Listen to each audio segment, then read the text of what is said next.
everybody. It's just on me to do this book journal. Book journal. Look, the plane is up there. Let's finish up this book journal so we can go to that 369 journal. Episode 23. We've been doing this for 2 years. Kem Arts book journal. You can find it on book club. You can find it on the playlist on my YouTube channel. Hold on, let me get this up. Greetings. We got pop up later. Yes, we do. I don't even know where it is. We got 2 people on there. Slay number 1, Kanisha number 2. Let me get on Facebooker. Let me get some. I might have to pull these other journals out. We may do a exercise today. I want y'all to start. Let me get my other journals over here. Let me get my other journals out. Okay. Let me get on here. Hold on, y'all. Greetings, everybody. We're doing the miracle. If y'all haven't got the book we started yesterday, you can find it in the playlist, episode 22, the miracle journal. Okay. And then we're going to go right into the 369 journal. So if you haven't got it, get you a separate notebook that you can take notes on each book. So you'll be able to find it if you're not going to buy the book. Okay. Greetings, everybody. We got pop up later. Let me get this Facebooker up. What is this? Book club. I almost forgot what I was naming it. Book club. Been on my mind this morning. Y'all must have loved it yesterday. Y'all must have loved book club yesterday. Good God, because y'all woke up pulling on my ass, pulling on my energy. Well, not literally my ass, but you know what I mean. Pulling on my energy, and I'm like, damn, they want some of that book. I hear you. I hear y'all. I know y'all be pulling on me. Journal. I can tell. I can tell when y'all be pulling on me. I'll be like, nope, not today. And then I'll be like, okay. Okay. They want some energy. Okay, spirit, I'll get up there. What did I put on? I got some. What the hell? Well, I hope that ain't no oil. Ooh, that better dry. I must have had something. I don't know if I had something or that's oil, because I had some oil. It feels like it's water or something. But anywho, class in session. Book club, Kem Arts. You will find it on my YouTube channel, Kem Arts, Kem Arts Official. All right. If you look into my playlist, you'll see all the books we've been reading and going over that y'all could buy at your own leisure on my playlist for 2 years now. Book club, Kem Arts book club. And also we're going over this journal because I want to help y'all manifest and give y'all some techniques that I've used, that I've tried, and they actually do work. Okay, so I'll be pulling from different people I've seen on TikTok and YouTube and all that stuff.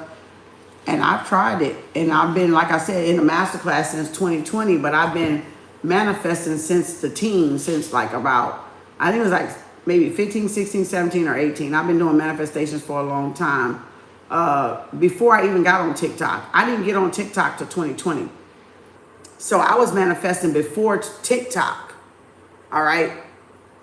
I was manifesting way back. All right.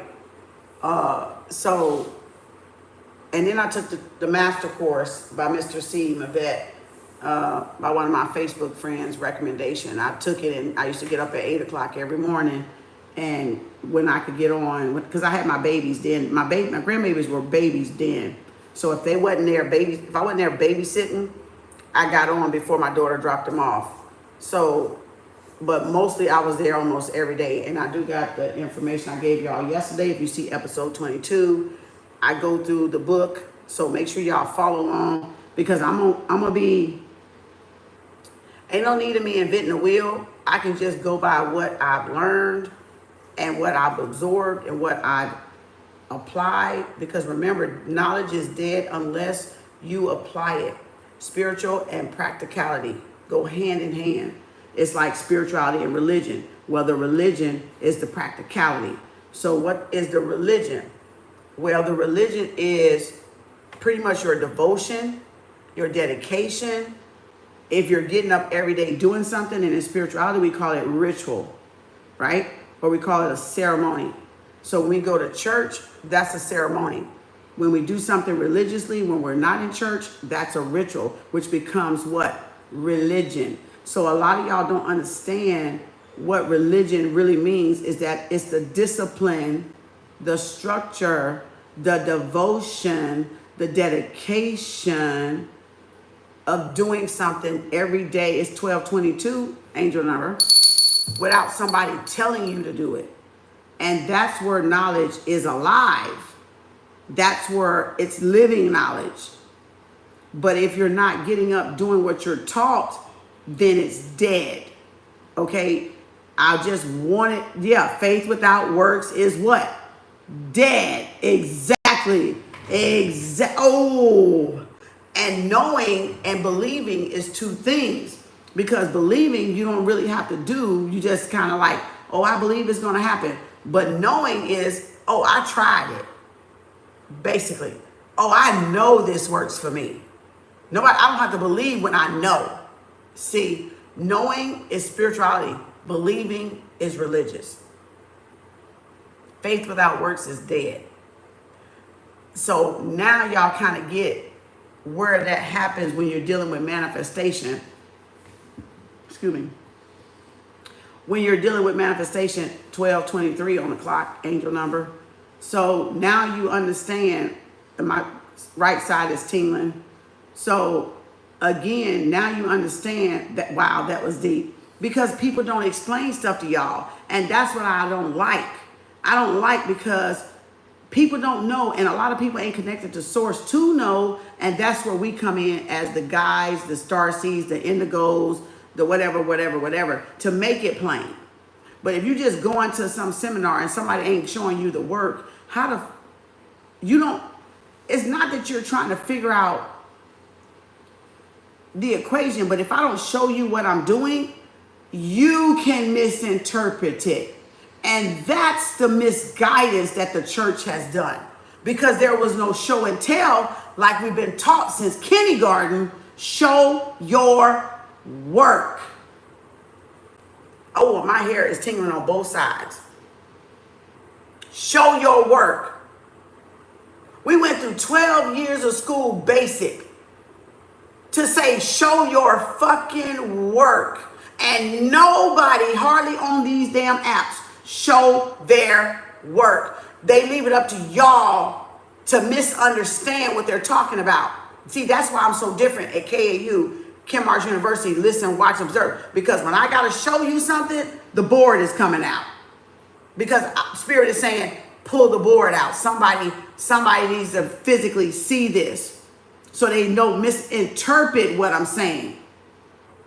And see, that's about, thank you, sweetie. I love you for that. Thank you. So that's why showing your work is so important. So if we're going to be teachers, we need to fucking show our fucking work. If you're going to be a preacher, you need to show your fucking work. You need to show your fucking work. Because you know how all of us misunderstood the Bible growing up because we were just sitting up there. And your mama doing this, and you like, because you know your ass was bored and wasn't supposed to be there. It was nothing intriguing about them being there. It was just programming. You see what I'm saying? It was just programming. That's all it was. It was just programming. So you cannot sit in some place that somebody just talking. That's just a lecture. Like I said, preachers are really just motivational speakers, inspirational speakers. But teachers show their work. That's the difference. That's the difference. You don't need, if you need a pep talk, fine. If you need motivation, fine. If you need inspiration, fine. Teachers show their work because they know some people are visual. If they don't have this, they're visual with these. Some people can be audible, but to think that everybody is visual or audible is not sufficient. It doesn't suffice. You leave somebody out. You leave somebody behind, right? But the showing of the work, only the showing of the work, really what it symbolizes is so you don't misinterpret what I'm seeing with my third eye. Yeah, you can add to it with yours and grow upon it, line upon line, precept upon precept, here a little, there a little in the Bible. It just adds more to your own perception, not to change your perception, but to give you more enlightenment, growth to your already perception of what you perceive with your eye or your eyes, right? That's the difference. That's the difference. Anybody up there talking ain't showing. It's just preaching to the walls. It's just preaching to whoever, whatever, it ever. But when you want somebody to learn something, the teacher always went where? To the fucking board. For everybody to see it. For everybody in the classroom, the whole 25, 30 students to see it at the same time. Because seeing is believing. Because seeing is believing, but seeing is also calibration, bringing what you know from your experiences to add on to that experience. That's the line upon line, precept upon precept. And that's how we grow and evolve. Because I may say something that you didn't see, but I wrote it on the board. And now you go, oh, shit. I had an experience similar to that, so I know exactly what she's talking about. In other words, it takes the middleman out. Well, what is the middleman? Guessing. The middleman is guessing. The middleman is you having to guess what Kim is talking about. Why would I lead you astray when I can just fucking tell y'all ass what the fuck I'm talking about? And let you be the judge if you need that information or if you don't need that information. If you can utilize that information or apply that information or not. Or if you already even know it. Or it's just a confirmation of what you already fucking know or what you woke up, became aware to already remember within yourself. Validation. Validation. Validation. Validating what you already know and remembering what you don't know and calling to remembrance of what you know. Because you can never forget. Because it's imprinted in your DNA, in your memory, in the water that's living inside of you. That's a real fucking teacher right there. That's a real teacher right there. That's a real teacher right there. Because you can't expect everybody to be on the same fucking page. And if we're not going to leave anybody behind, we need to do our part in not leaving anybody behind. So you would never say Kem Arts left anybody behind because she appears to what? All the senses. I include all the senses in everything I do. All the senses. The hearing, the visual, the senses. You can smell my energy. You know if I'm on fuck shit or not. You know if I don't taste right to you. Right? Come on now. What really is teaching? It ain't the teaching y'all been taught. That's what I fucking know. It ain't the teaching y'all been taught. It ain't the teaching that y'all see out here because everybody gatekeeping their shit because they think everybody got something they don't want nobody to take. None of that shit belong to y'all. That's the fuck up. That's the fuck up. None of this information and knowledge belongs to you. It belongs to your ancestors. Your ancestors give it to you to give it to the world. To show that, hey, they are a living being. That they walked upon this earth. That they contributed something to this planet. To this realm. And it's in your DNA. It is locked in your DNA, in your master DNA. And the more you unlock that master DNA, the more you know, the more you grow, the more you evolve, the more you innovate, the more you integrate. Right? Harvesting and hiding are keys. Thank you. Thank you. Thank you. Now, I didn't say nothing y'all didn't know. I'm just visible to say it and not scared to fucking say it. And so, therefore, people already know what I know. And I know some of y'all know what I know. I know some of y'all already saw it and peeped it. I'm not oblivious to that. I'm not stupid to that. I know some of y'all know. But you haven't came across a person to go, yep, that's exactly what I thought years ago. That's the enlightenment that came to me years ago. This is some fuck shit. This is some bullshit. And I'm sick of this shit. And enough is a fucking enough. Enough is enough. We can't grow when people are gatekeeping. We can't evolve as a species, as a human species, if people are going to gatekeep what we already fucking know. Because if we all connected to the all-seeing eye, then we all seeing what? We all know. Okay. Okay. If you're connected to the all-seeing eye, we're all seeing that we already what? I know. I remember. I know I am aware. I know I am rare. Because I know. Because I'm connected to the all-seeing eye.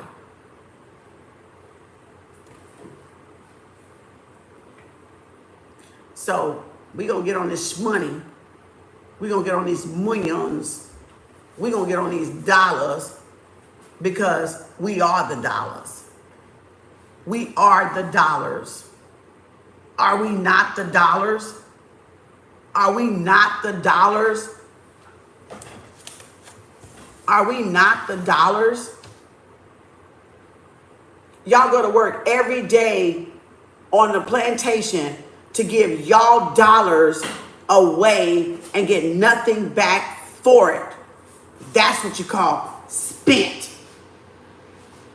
That's what you call ciphering, usurp.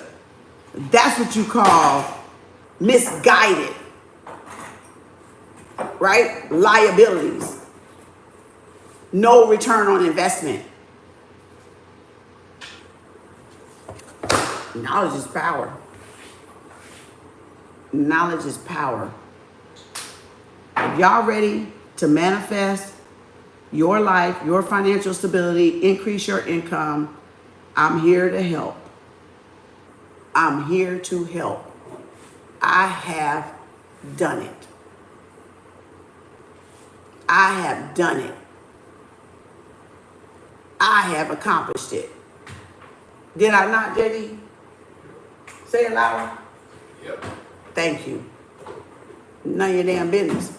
But my son over there verified it. So either you want it, I'm going to show you the technique. I'm going to show you the techniques that I use along with these books, because I'm not finna reinvent the wheel. See, I waste time reinventing the wheel when I can see through the books. I don't need to reinvent the wheel. I just need a book, and I see through shit y'all don't see through these books because I live this shit every day. I live and walk this shit every day in my life. I go by what I go by. Now, no, y'all not supposed to go by what I go by. No, absolutely not. It's not saying that. I'm saying that what I have done has proven to be effective. For you. For me. Thank you, JD. For me. For me. And I'm just going to give y'all different scenarios you can try and implement so you can find out what's for you. Because I'm not your savior. You are your savior. And you need to do your homework and find out what works for you, because everybody has a money game. And like the wealthy say, learn your money game. I have learned my money game. That's all I'm saying. I have learned how to play my own little money game. She said JD is a little Kim. JD is a Libra. Yeah, I'm not. He a Libra, but let me not get on my damn nerves. All right, but he a Libra. Okay, so again, this is so you learn your money game, and you can teach your children to learn their money game, because what you're going to learn today may not even be your own children's money game. This is just for y'all that's adults that get it or whatever. But now you can take and help your children learn their money game to create that generational wealth, that generational abundance, prosperity, that peace, so they're not struggling. So they're not struggling. All right? Bless you. It's my birthday. Happy birthday. So again, so y'all will learn. It's not saying my shit is cookie cutter for everybody, because nobody's shit is cookie cutter. That's why we're unique. But that's why I'm telling y'all, you have to learn your money game. You can't it's like you taking spirituality and you saying everybody must do this. And I told y'all that's not the way spirituality works. Spirituality is unique to each individual. And what works for you may not work for the next person.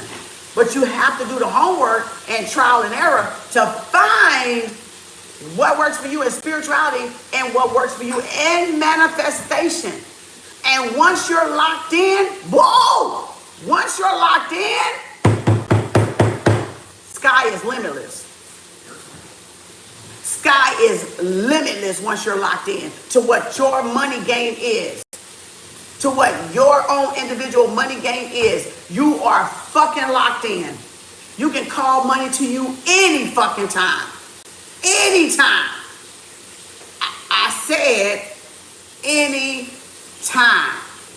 Day or night, evening, whatever. Whatever. Whatever.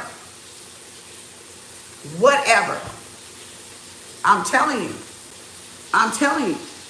I got salt in my shoes.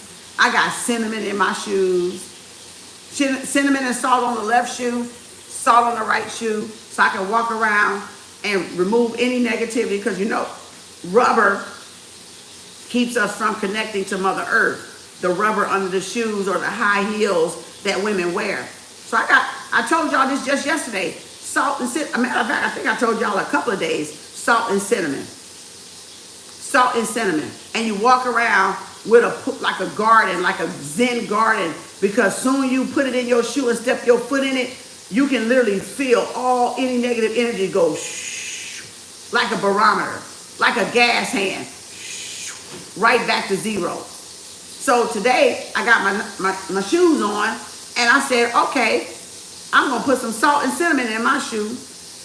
You know, I want to remove any negativity. So I got salt and cinnamon in my shoe. I got salt and cinnamon in my messing up my socks until I wash them. But who cares? As long as I can walk around with any negativity people throw on me, shoo, it's off.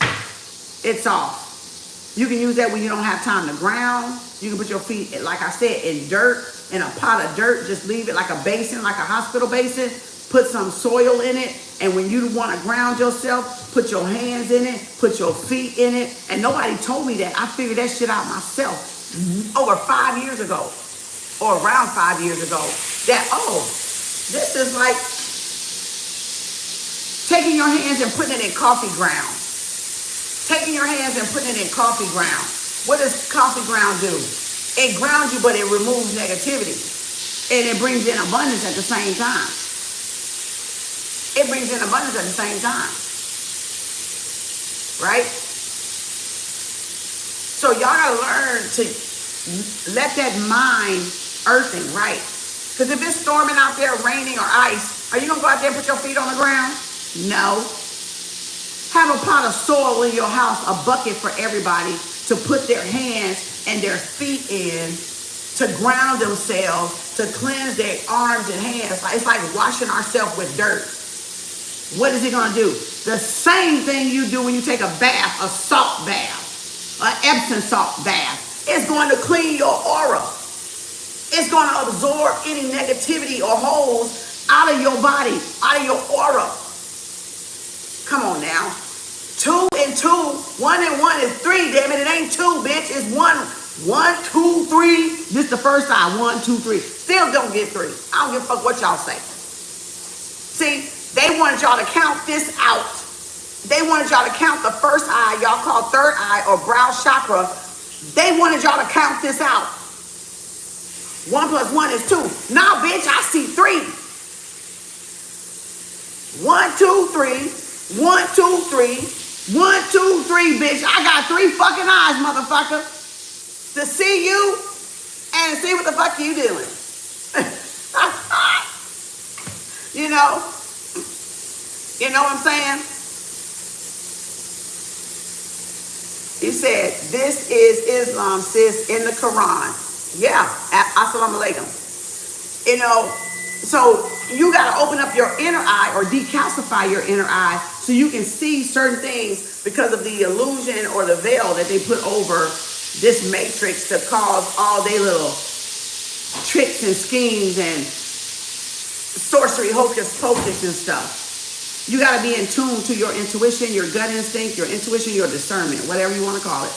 Christians call it discernment. Spiritual people call it intuition. And then we all got that the first brain, the gut, the instinct, the animal instinct, right? So, assalamu alaikum. Again, so y'all got to be aware. That is your lie detector. That's what I like to call it. Your third eye, laser, red beam, infrared, red light. Your lie detector is your third eye. That's how you can protect yourself from any and everybody, no matter what kind of weapon they got. Is your third eye, the all-seeing eye. The seeing that is all, okay? The seeing that is all. The seeing that never sleeps. The lighthouse of the body. Like a lighthouse on the ocean floor, it turns around. How you think you can see in the back of your head when somebody's staring at you and you go like this and a bitch go like this? And they look away because you turned so soon and they were staring and then they go, oh shit. Because your third eye saw that motherfucker looking at your ass. That's why. You better get to know yourself. Y'all better get to know yourself. But I'm done preaching. Well, I ain't really preaching, I'm teaching. But, okay, whatever. I'm talking, I'm dialoguing. I'm just asking questions. All right, this gonna help somebody. Let's go. What we got? Who got their journal? Who got their thing? I had to put the little $1,000. I had to, where my money at? We had to manifest this money, right? We gotta manifest because right now, what y'all need, we just went to Walmart and the whole yogurt section, cottage cheese section is gone. And before my daughter's Walmart, the whole meat section was broken, shut down. And I said, I don't know if this is the doc stuff or the thing is broke, but they are doing that to psychologically get y'all to go in there and buy up shit from Walmart and whatever else. So I said, lights out. And so I had to go back there to see if it was just the section that I saw or was it the whole fucking section. Y'all, the whole fucking section was black with the lights off. No milk. I mean, wait a minute, that was the juice and the milk. It was all the cheap. Wait a minute, was it? It was no yogurt. It was no cottage cheese. It was no, the whole section was black in an L, shaped in an L. The little part and then around the corner to the end of the freezer. And I said, look at these bitches. I ain't buying shit. Because I can live off the fucking sun. Can y'all live off the fucking sun? I can live off the sun. I can live off the sun. Can y'all live off the sun though? Because I'm like, I'm not gonna buy shit. I'm not gonna buy nothing that I fucking don't need. Because with Rona, I had to throw so much shit out because of those fucking weebles and all them fucking goddamn little bugs was in every fucking thing that I had. And I had to throw so much away. I said, fuck them. I can live off the fucking sun. You better know that y'all fucking know. You better know that you connected to the source. So when they try that shit, they ass gonna die. You gonna multiply. You gonna multiply while they ass die. You gonna multiply while they funky ass die. I ain't got to have that shit. Y'all better learn how to convert that fucking energy up there. You better learn how to harness that energy and transform that energy as your fuel, not as food. And food disrupts us, converting it as fuel, as children of the sun. As children of the sun. You better learn how to transform that energy. If it's hot, oh, it ain't hot. I be up here like, ooh, it's hot. I be like, shit, it ain't hot. You gotta tell your brain, in other words, the opposite to turn it off. You gotta learn how to turn it off. We don't turn it off. You know why we don't turn it off now? When you see me up here fanning, and I be like, ooh, I gotta cut the air on, it's hot. But guess what? If push come to shove, you gonna turn that motherfucker off. You gonna be like, oh, it ain't hot. I'm cool. The only reason why we don't do it is because we know we got air. We know we got AC. We know we got heat.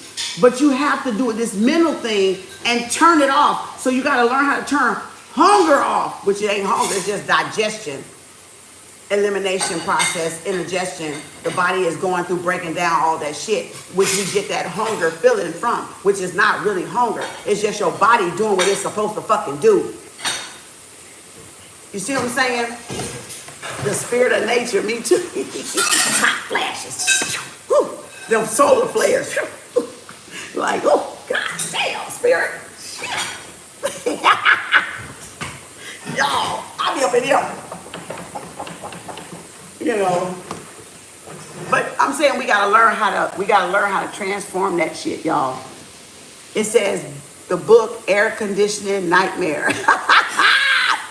I haven't read that book, The Air Conditioning Nightmare. Yeah, because it got us being able to calibrate our body temperature naturally. They've interrupted it with LCDs and AC and all that stuff and stuff like that. So I turned on the flood thing this morning because I wanted to check on it, right? And I said, look what happened, y'all. I turned it on for like a few minutes and watched it, right? Because I wanted to see what was going on. And the governor of Florida, the attorney general of Florida was talking, the lady, the white lady, or whatever she is. And so I was like, let me hear and see what this, that Milton bitch on the way, right? And toward almost the end of the clip, y'all,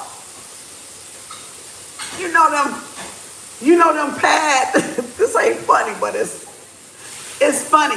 And this is to show y'all why you can't do everything they fucking tell y'all or sell you. She said the lights was out, right? Because it knocked the lights out. And she said those people that left their home from the storm came back, my hair tingling, and the lights was off. Guess what, y'all? They couldn't get in their house. Why they couldn't get in their house? Because they had that electric pad on the fucking door. So they was locked out of their goddamn house. I said, ain't this some shit? You spend your money getting that keypad locked and the lights go out like in something like that, and it might be months and months before your lights come back on in your section. They couldn't even get back in their fucking house because they had that electric pad on the goddamn door. You see, that's why you gotta think. Just because somebody give you something don't mean you gotta take it. Just because something is for sale don't mean you gotta buy it. It don't mean you gotta buy it. Yeah, or invest in a generator. So that you could have got back, because the lights were not even on in that area. So everybody that had that locked out. Because they probably didn't even think to get a generator. They should have had the keypad with the key. So you see, you got to think sometimes this stuff is not really good just because somebody developed it or offered it or hand it out or whatever. Or maybe the back door should have had the key. I don't know about the back door, but The general even said it. She's like, they couldn't get in their house because they had the electric key and the lights was out still. And I said, so now they got to break a window to get in or call a locksmith to get in.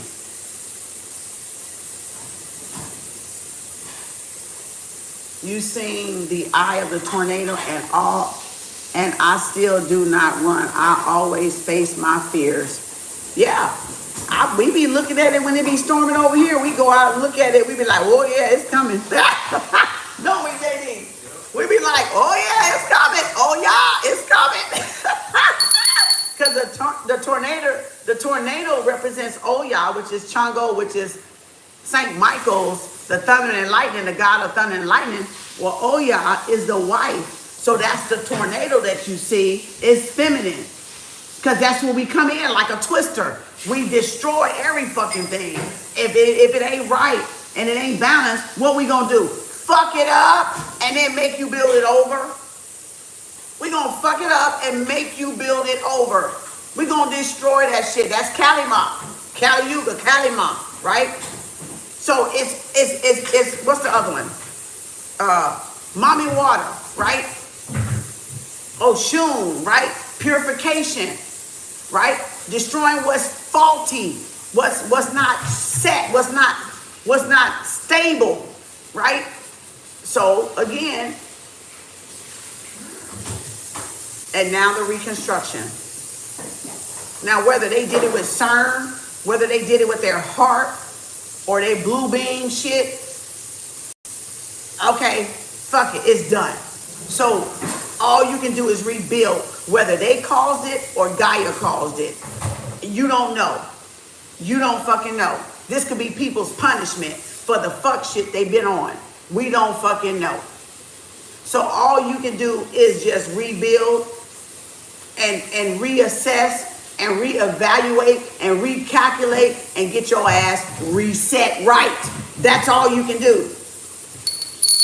That's all you can do. Pop up later, y'all. It's 2 on the list, Slay and Kanisha. So again, and yeah, we don't like the loss of life, but we know that comes with the circle of life, right? That comes with the circle of life. Good and bad, it comes with the circle of life. So I'm just here to help us manifest so we can get where we need to get and do what we need to do for our families, because we got a lot of evil forces working against us. And it may not be perfect, and it don't have to be perfect. You just want to be okay. And you just want to be your family okay with whatever's going on in the world, right? Because there's so many odds stacked up against us.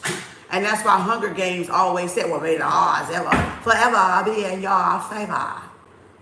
Off of Hunger Games. Because they're making it Hunger Games. They're creating it to be Hunger Games.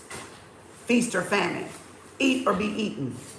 Be food for the gods or be a motherfucking god. Now I'm here to help y'all be a god. Not play God. Be a god. Or else you're going to be what? Food for the motherfucking gods. Now which one you want to be? Which one you want to be? Okay? You want to eat or be eaten? You want to be God or you want to fucking play God? Right? Which one you want to be? You want to be food for the gods or you want to be the God that eats? Okay? Your choice. Your choice. Because that's what y'all looking at. Your choice. You ain't got to be a millionaire. You just have to be okay so you can eat and provide for you and your family. If you become a millionaire in the event of it, woohoo, good. But if you're okay, even greater, even better. You got what you need, your necessities. You have what you need, your food, your shelter. So I'm just saying, listen to the affirmation journal. I'm going to help y'all. I'm going to give y'all little things I've tried over these years and help y'all do it. And help y'all do it. It's either let the lion hunt or hunt you down or you become the hunter. Yep, that's right, Irma. That's right, Irma. That's right. But you can become the hunter without hurting people too, right? You can become the hunter, in other words, without doing crime. So this, I'm showing y'all how to manifest without doing no harm to nobody else. So don't get it fucking twisted. This ain't about robbing no bank or robbing nobody or soliciting by stealing and all this kind of fuck shit. No, because I don't do that. I don't operate like that. This is about manifesting the right way and allowing the universe to bring you the supply. That's what I'm on. I don't know about that little fuck shit they bitch asses on. Okay? This is like doing no harm to none. You ain't gotta go rob a bank. You ain't gotta go rob a corner store. You ain't gotta go rob your fucking neighbor. Okay? That's not what I'm teaching. I'm teaching you to do it the right way, the righteous way. Depend on the universe.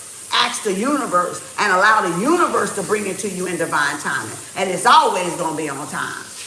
It's always going to be on time. You always going to have enough. And you're not going to never have enough. So that's what I'm teaching. I'm not teaching to go harm somebody.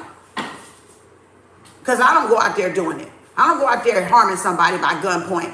I don't go out there harassing and assaulting innocent people for their money and their goods and stuff. I ain't robbing no jewelry store or no fucking bank. So y'all get what I'm saying? It's good of all, harm to none, that I get to keep. Write that down. And with every fucking affirmation, you need to make sure you say that. At least every once in a while until you get it in your head. Good of all, harm to none, that I get to keep. You can say no obligations, no attachments. And that secures you right there. That secures you right there. That you're letting the universe, I want to get it the right way. I want you to bring it to me the right way. I don't want to harm another family member to get it. I don't want to harm another family in the community to get what I want. I only want them to give cheerfully. You get it? Cheerfully. That they got it to give. Not take y'all fucking last and then fucking run like a lot of these bitches is doing. Bitches is female and male, just so you know when I say bitches, I'm talking about both sexes. I'm not just talking about women. You know. So you get what I'm saying? So there's ways you can manifest without hurting somebody else. There's ways you can manifest without doing harm to somebody else. There's ways you can manifest without affecting somebody else in a negative way. You get it? Sustainable, self-reliant, self-preservation. You don't have to kill and destroy like the enemy is doing for y'all to get the abundance that y'all need and that is in heaven for y'all, that is stored up for y'all. You don't have to do what they do when in Rome. Fuck that damn saying. When in Rome, do what they do. Bitch, them was killers. Y'all gonna be a killer? Them was killers. No. When in Rome, do better than them bitches. Do even greater than them bitches. Be even better than them bitches. We ain't savages. We're not savages and barbarians. They are trying to make y'all savages and barbarians.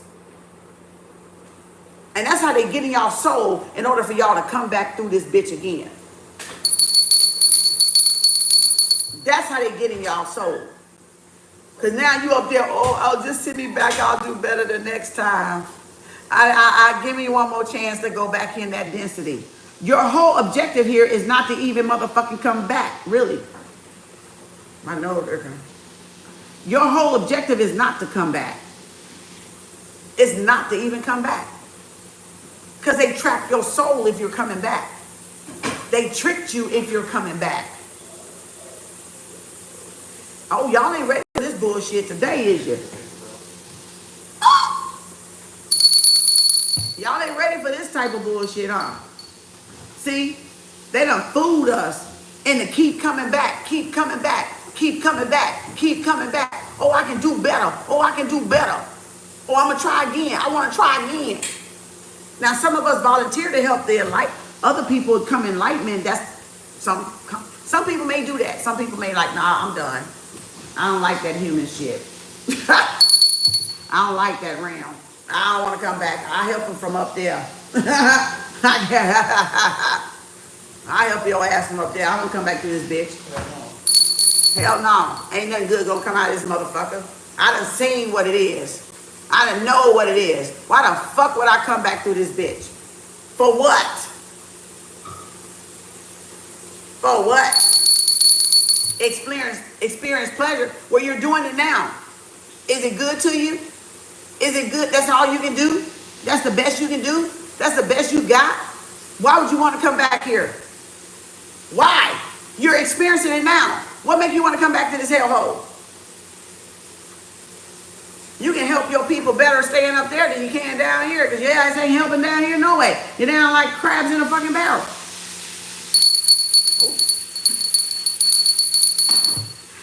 It get worse each time. See there? It get worse each time. So why the fuck would I go back? Why the fuck would I come back? Shit. Leave me up there. I can do some damage from up there, bitch. Oh, Lord. I can do some real fucking damage up there.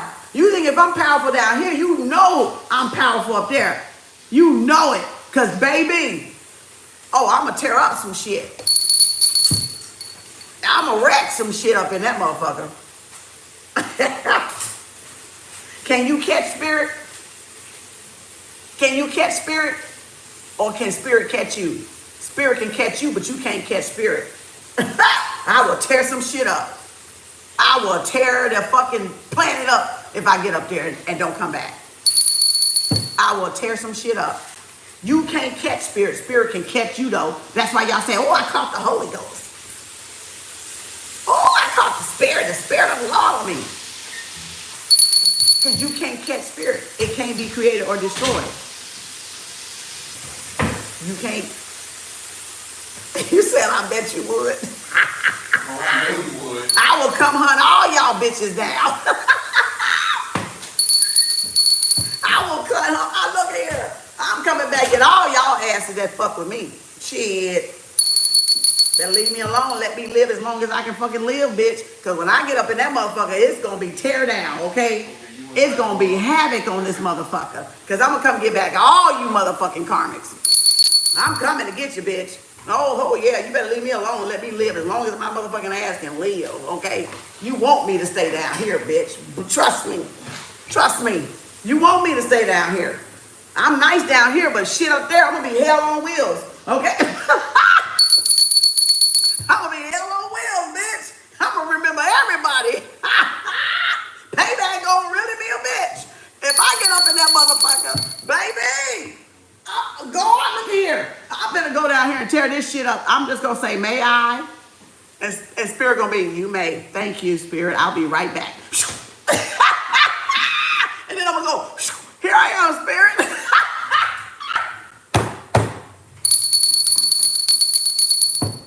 That's why y'all don't fuck with people. That's why you shouldn't fuck with people, because you won't know their rank up there. You don't know what their rank is up there. And if they come down here and they're kind, oh Lord, they mean that extreme is really extreme. They're not being kind just to being kind. They're being kind because they got an ugly side that's just as worse as their kindness. Extremes, right? From one stream to the next stream. So you never take advantage of people's kindness, and you don't try to provoke them either. That's my. You're not supposed to provoke somebody to anger. You're not supposed to do stuff to people without just cause. That's the 77 code of human behavior. That's Maya principles. So you got all these people out here thinking they're doing something, but they're causing issues for themselves, really. So even if we live up here, we're governed by those same spirits that come down and whoop ass for us because of what y'all doing. That's why we don't have to touch nothing as children. That's why we really don't have to, but we can protect ourselves. If it's getting too much, we can do what we need to do. And it's justified because y'all keep coming at us. So whatever we do, as long as y'all keep coming at us, it's going to be justified. It's not going to be a strike against us. Because trust me, we held out for as long as we can hold out. Now we start sending shit back at y'all, you're getting a taste of your own medicine. That's what y'all gotta realize. You're getting a taste of your own fucking medicine. Because trust me, the last thing we wanted to do is send some shit to your ass.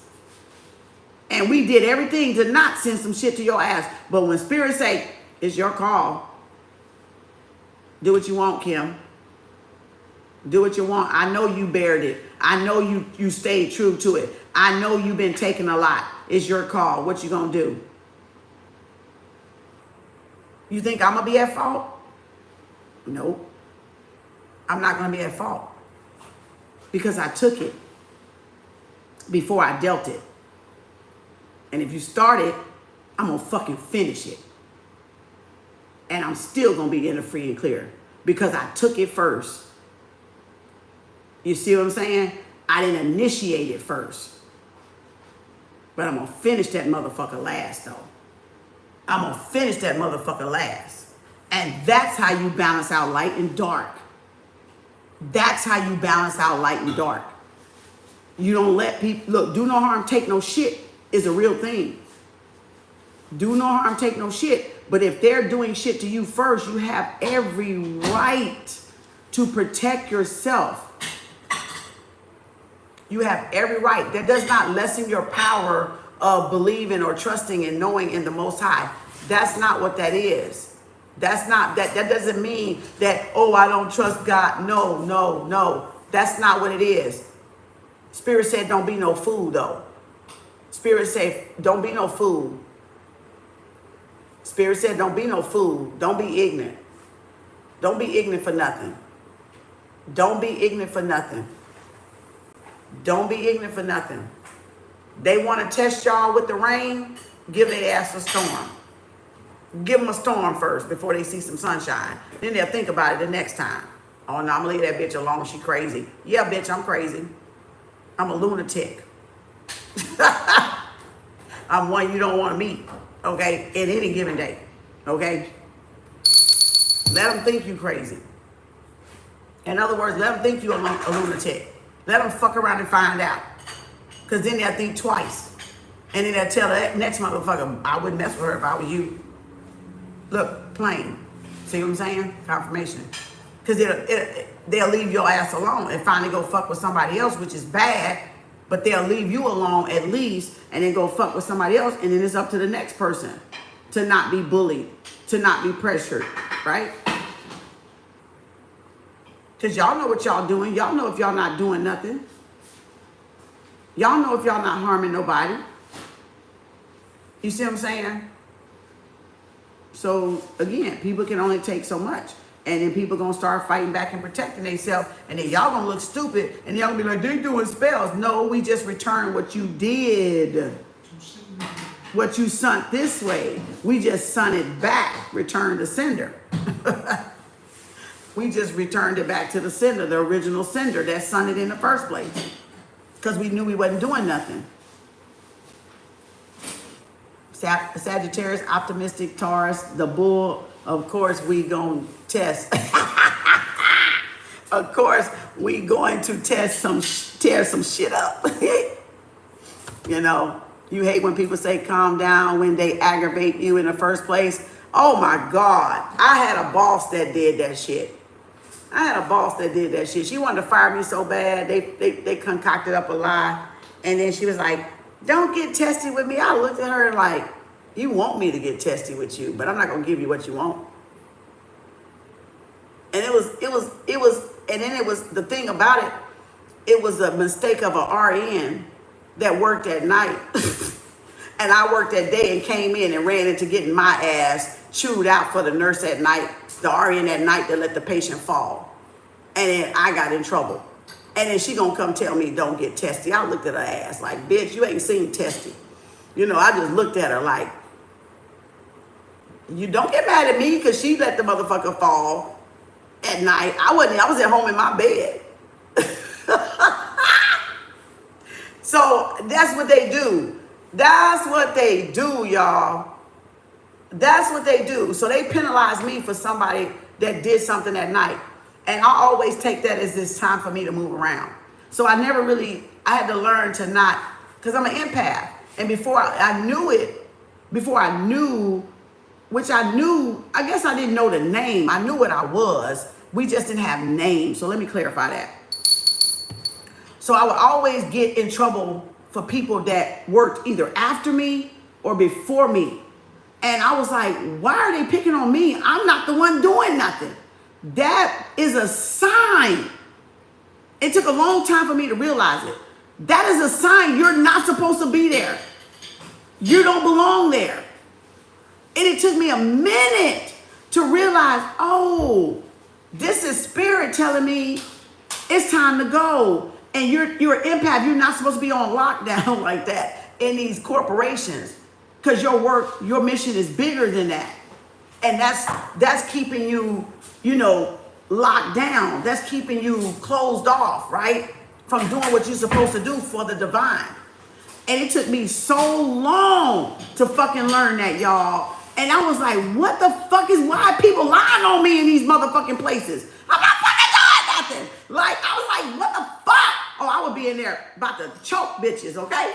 Because I'm knowing I'm not doing nothing. Like, I'm knowing I'm not doing nothing. And I'm sitting up here like, fuck it. And then spirit would have me somewhere else to go. I would always have somewhere else to go. But they love to fucking lie on me and get me rolled up. Like, I was like, I ain't did shit. What the fuck are you writing me up for? My patients love me. They were so jealous that my patients loved me and didn't love them that they would make up lies. They would make up lies to find something to put in my file. They literally would make up fucking lies, y'all. I said, this shit is unreal. Let me get my ass up out of here. Because if you don't go, you're going to get fired. So you either got to go first or spirit to get you fired. That's how you know you are an empath. People pick on you for absolutely nothing. And they say the opposite of what you are. They say the opposite of what you are. And you looking at them like,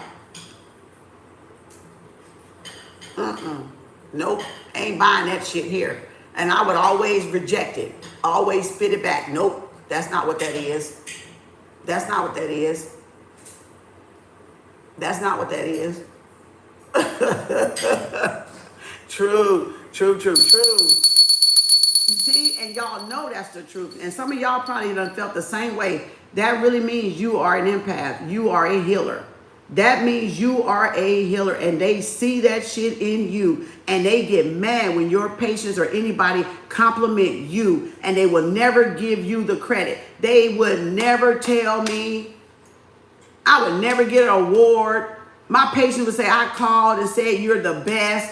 They would never give me, they give it to some sorry ass motherfucker, faking a line, recording visits and not showing up. They would give them the fucking goddamn reward. I knew then I didn't need to be there.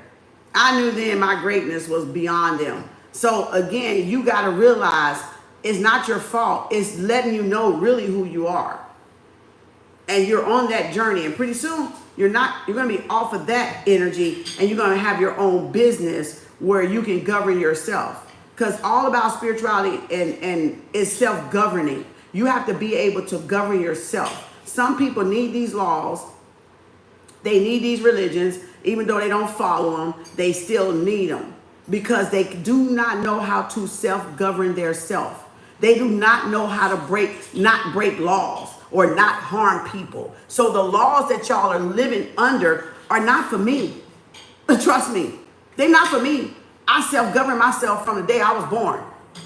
They're for people that don't, these karmics that don't know how to act right. Criminals. The bad seeds, if you want to call them.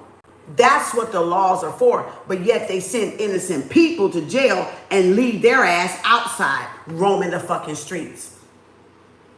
So you're a fucking empath if you don't need governing by any type of police or anything, and you don't harm nobody. You know how to govern yourself. In other words, you respect life no matter what form it is. You respect creation no matter what form it is.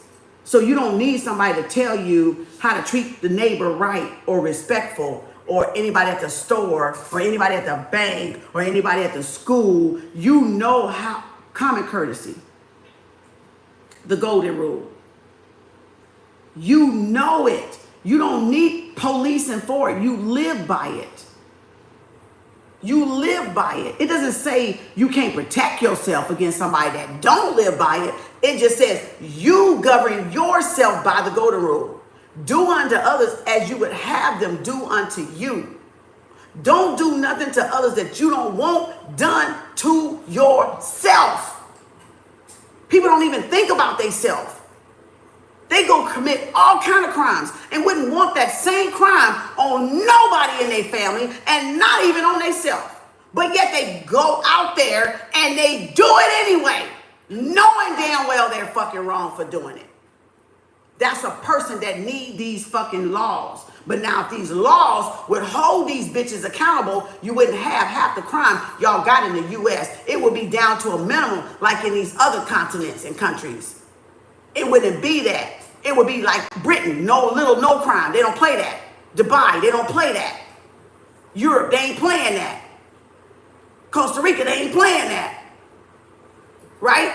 It would be where they know it's little to no crime. It's not as exaggerated as it is here in America. Fuck America, right?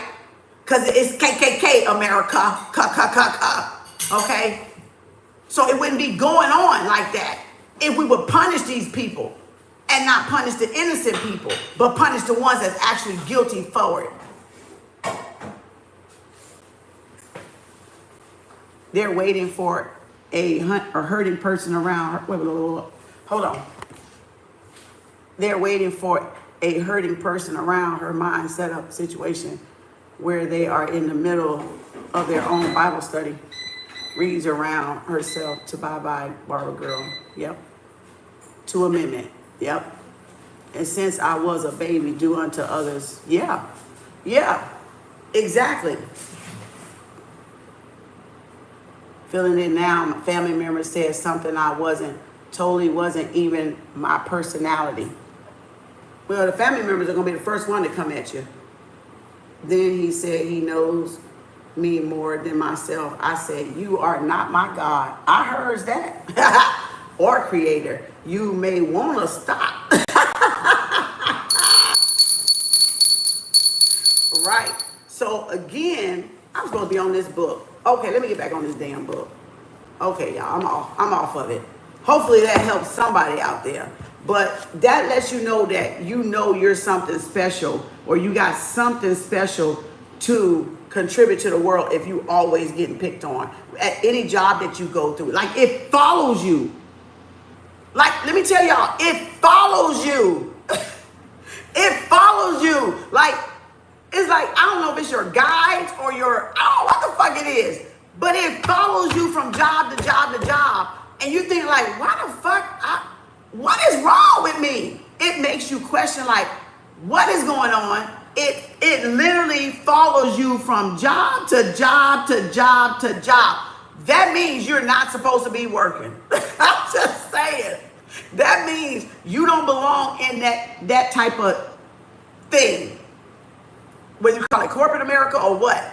It means you need to be by yourself on your own, working for yourself, or doing some other thing, and you haven't got to what that some other thing is yet. So don't think that there's something wrong with you if what I'm describing you have experienced, because no, it's getting you to that step of where you really supposed to be. Because it got me to mine.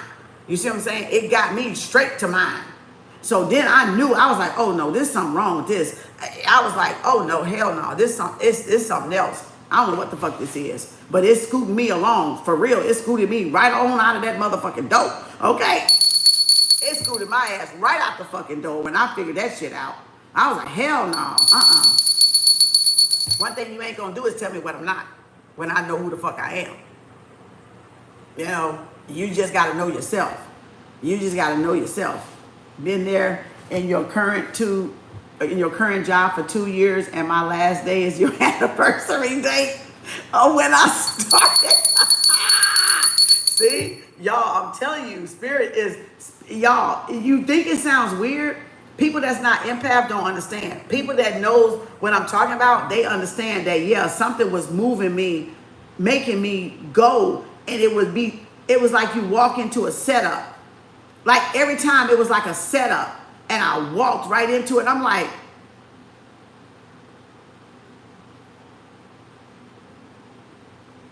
but a lot of times, let me tell you, I would go, okay, I'm gonna look, spirit. I would get the nudge because they're gonna pick with you. I would get the nudge like, okay, I need to start looking for something else. But I would set the date out like, okay, spirit, I'm gonna look, spirit, I'm gonna look in, the next month. I'm gonna look. I got something coming up. I'm gonna look.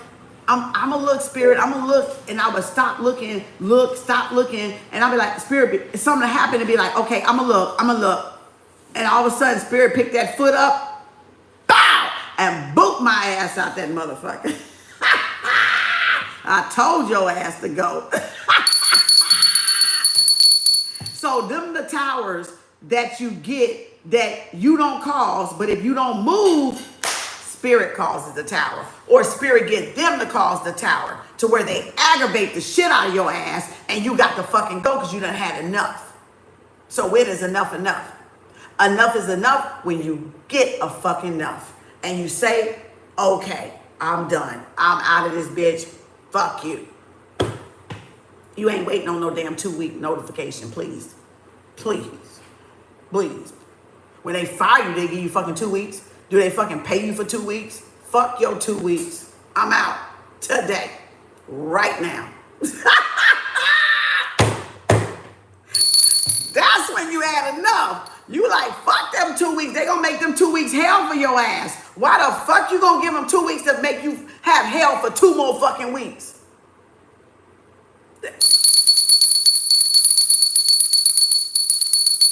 Fuck your 2 weeks, bitch. When you fire me, you don't give me 2 weeks. The fuck I'm gonna give you 2 weeks for? See, I got smart.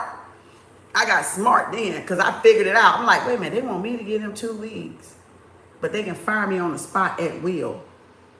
And then I can put my money in the bank, or I can go buy something in the store and they take my money that day. But then when I want to return something or get some money out, I gotta wait 3 to 5, 7 days. Make it make sense.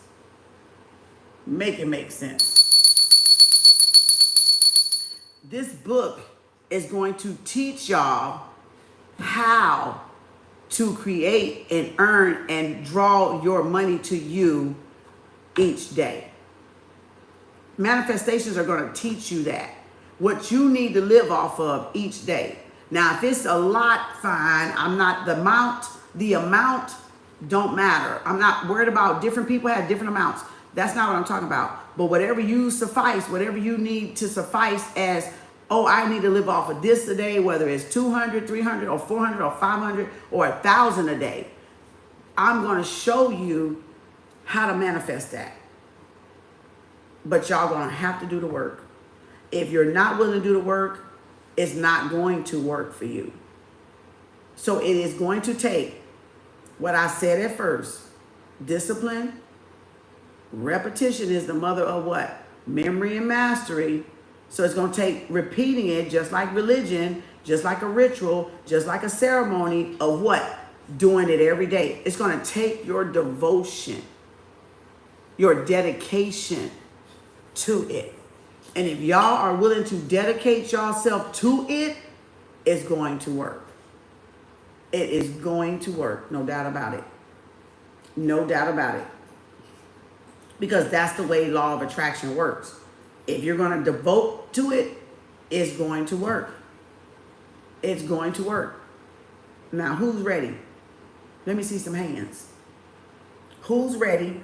This is episode 23, October the 7th, the Miracle Journal. If you don't want to buy the book, get you a notebook and take notes. Who's ready? Can I see some hands? Can I see some hands? Because that's like you saying, I'm going to commit to it. I'm going to commit to it. I'm going to try some of these techniques so I can see what my money game is. And then, of course, I'm going to throw in root and shadow work because I've done it with money because I'm a money sign. Bull game. Right?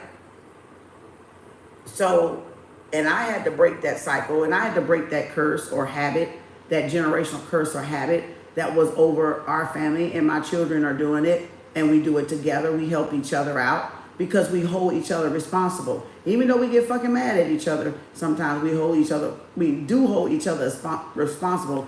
You gotta have a responsible person, all right? Whether it's your daughter, your son, sometimes family is hard because we cut family slack though. But we make it work, even though we be pissing each other off sometimes. But we get that we are fucking up, right? We know that after a while, we like, yeah, I can do better. Yeah, I need to do better. Yeah, I'm gonna stop doing this. And we come to that like, okay, light bulb moment. Right? So, y'all ready? Y'all ready? Let's go. We're gonna start back off. We did this whole page yesterday. Now we're on this page right here, starting at manifestation. Affirmation. I'm reading backwards. I can't even fucking see. We starting right here. All right, on affirmation, because we said, how do we manifest? We did the law of attraction, gratitude, law of assumption, and self-concept. Now we're going to do affirmations, inspired action, imagination, visualization, frequency. Right? Because God is a frequency. God is not an individual person. So that's the one thing you need to throw out your mind right now. Because God is not a person. It's a frequency. It's a vibration. So that means we all got vibratory response, right? We all carry a vibration, right?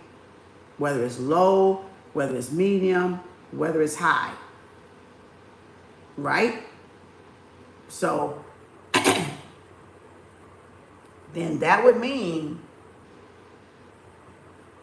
listen up, this is me talking now. I'll let y'all know when it's Kem Arts talking, all right? So that would mean that if we are a frequency and a vibration, no matter where that frequency and vibration is that we resonate, right? That would say connected to God. Would it not? That would say each of us have a connection to source, because we're all a frequency anyway. Because if we wasn't, we just a frequency at a lower speed of light. God speed light, right? Fast up there, slowed down here to materialize into physical matter or to an object. So it's just light slowed down, right? I'm doing it so y'all can understand. So we all got it because we're all in the physical. But now, what frequency of God vibration do you carry? You got it. So anybody, any culture, any race got it. But what frequency do you got? What note are you carrying? Right? 528, 714, 369, 888. You see what I'm saying? 432. We all got it. There goes your money game right there. When you can figure out your frequency and then get to this frequency that you need to manifest the money that is you, because you're money. You're walking money. People is money. Numbers is money. All money ain't good money, so then that would mean quantity isn't quality and quality isn't quantity. Do y'all get it? So there you go.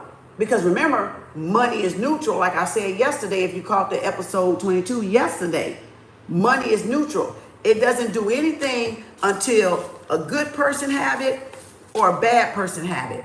And it can have the same amount of money, and the money amplifies who the person is. This person goes give some to charity, feed their family. This motherfucker go buy drugs, sell something, do something bad, buy some guns, go rob a bank. Same money, neutral. Do y'all get it now? Money does not make a person evil. The person was already evil before they got the money. The money just magnified who that motherfucker is. It just showed you who the person is. Oh, if they get money, they gonna terrorize the town. Or if they get money, they gonna feed the homeless. It just magnifies it, who the individual is, because money has that power to amplify, because it's connected to the heart chakra and the frequency. So either you know you can draw money or you don't know you can draw money. And why you can't draw money means you got to get up to where you can draw money. The frequency has to be elevated. So learn your money game. Learn your money game. Play games with yourself. Play money games with yourself. And then you'll see how your subconscious works with money with you, right? To solve any money issues that you may have. The subconscious will illuminate it, because remember, the subconscious is the moon. So the subconscious works in the same way to illuminate any root chakra work or generational curses, habits, bad habits that our parents and grandmamas and greats had that we need to work on. And that's where we got it from, right? Because it was passed down, right? Because the woman comes with creation, with the eggs. So life is already there. So again, matriarchal, right? And then mitochondrial, right? DNA. So it's already passed down, that lesson. If your parents didn't get that lesson, you're going to get that lesson. If you don't get that lesson, your children don't get that lesson. If somebody don't break that damn cycle, that lesson is going to continue. Because somebody has to break it. How do you break it? Become the first millionaire in your family. Become the person that does right with the money and gets assets and builds generational wealth and invests. That's how you break the cycle. If you had parents and grandparents and great-grands that never had any investments further than the 40 acres in a fucking mule that none of us fucking got to this day. And they might be dead and gone. So what the fuck that's gonna do for you? Not a goddamn thing. Your family need money now. You need income now. You need some residuals now. You need some passive now. You need some disposable income now. That 40-acre mule, I can't even get a hold of that bitch. Like, what the fuck I'm gonna do with that? That's a hope and a prayer and a dream too far away for me to grasp. Do y'all get it? You gotta create it now, so you can leave it to whoever is under you. For you to take care of you and leave it to whoever is after you. Before you, yet after you. Before you, yet after you. Before you, yet after you. I don't make these videos for just me. I make them for my future and my past, because I'm my present. I'm my present, so I make it for my future and my past. Those that come behind me, but those that are yet up before me, right? That's what we do. So you are never not present. You are never not present. First, second, third coming. Everybody's a third coming. I told y'all that a long time ago. Everybody is a third coming. That's why they can't tell when the sun gonna come the third time. They can only give you 2 suns. They can't give you the third one because they don't know who it's gonna be. They don't know who's gonna break the curse. They don't know who's gonna actually do the work. Even if you know the work, we can choose not to fucking do the work. And a lot of y'all have chosen not to do the work because y'all looking at what somebody else gonna think, when you gotta not give a damn what nobody else think in order to do the work that you come in here to do. It's gonna help somebody. I'm just asking questions. So you see what I'm saying? You can't do this and be a chosen one and be scared. You can't. You can't be a chosen one and maybe scared to do the work. You can't be a chosen one and care about what people say about you doing the work. I don't give a damn. I love you, but I ain't got to give a damn, okay? I can love you from afar and not give a damn that I love you from afar. I got to do what I got to fucking do, right? For me and my future, right? That's just what it is. And if your people don't want to do it and family member don't want to do it, you got to not what? Give a damn. You got to not give a damn. Right? That you're the only one doing it. Because it only takes one. Right? It only takes one. Because it's one is all there ever is. Right? So it only takes one. Because that's all it is. Just the one. So again, okay, let's go. Because we on it today. See, I don't be knowing. See, spirit be going. I got to throw this in there because this going to help somebody. Bingo. Affirmations. Now let's go. We on page 4, okay, of this book. And it's a workbook. So if you don't want to mess it up and write in it, make sure y'all get the notebook. That's why I keep telling y'all, get a notebook. Because we're going to get to pages where you're going to be writing stuff truthfully. Not fairy telling it, not making it up, not fluffing it, truthfully. And if you don't want to write in the actual book, because a workbook, get a 700 sheet notebook and put on the top this. So you'll know, because I'm going to give y'all affirmations and little techniques that I've learned and tried to go with the book. So you can find it in one place. Not in the journals that we do every day. Get this one by itself. Both books. All right. Affirmations are phrases that have the power to align us with the version of ourselves and the reality we are hoping to call in. I don't like hope, so scratch that out. See, I've studied so much, it's just certain words you cannot fucking use. And that's why you got to study, because they put stuff like this and it's always that little lie there, okay?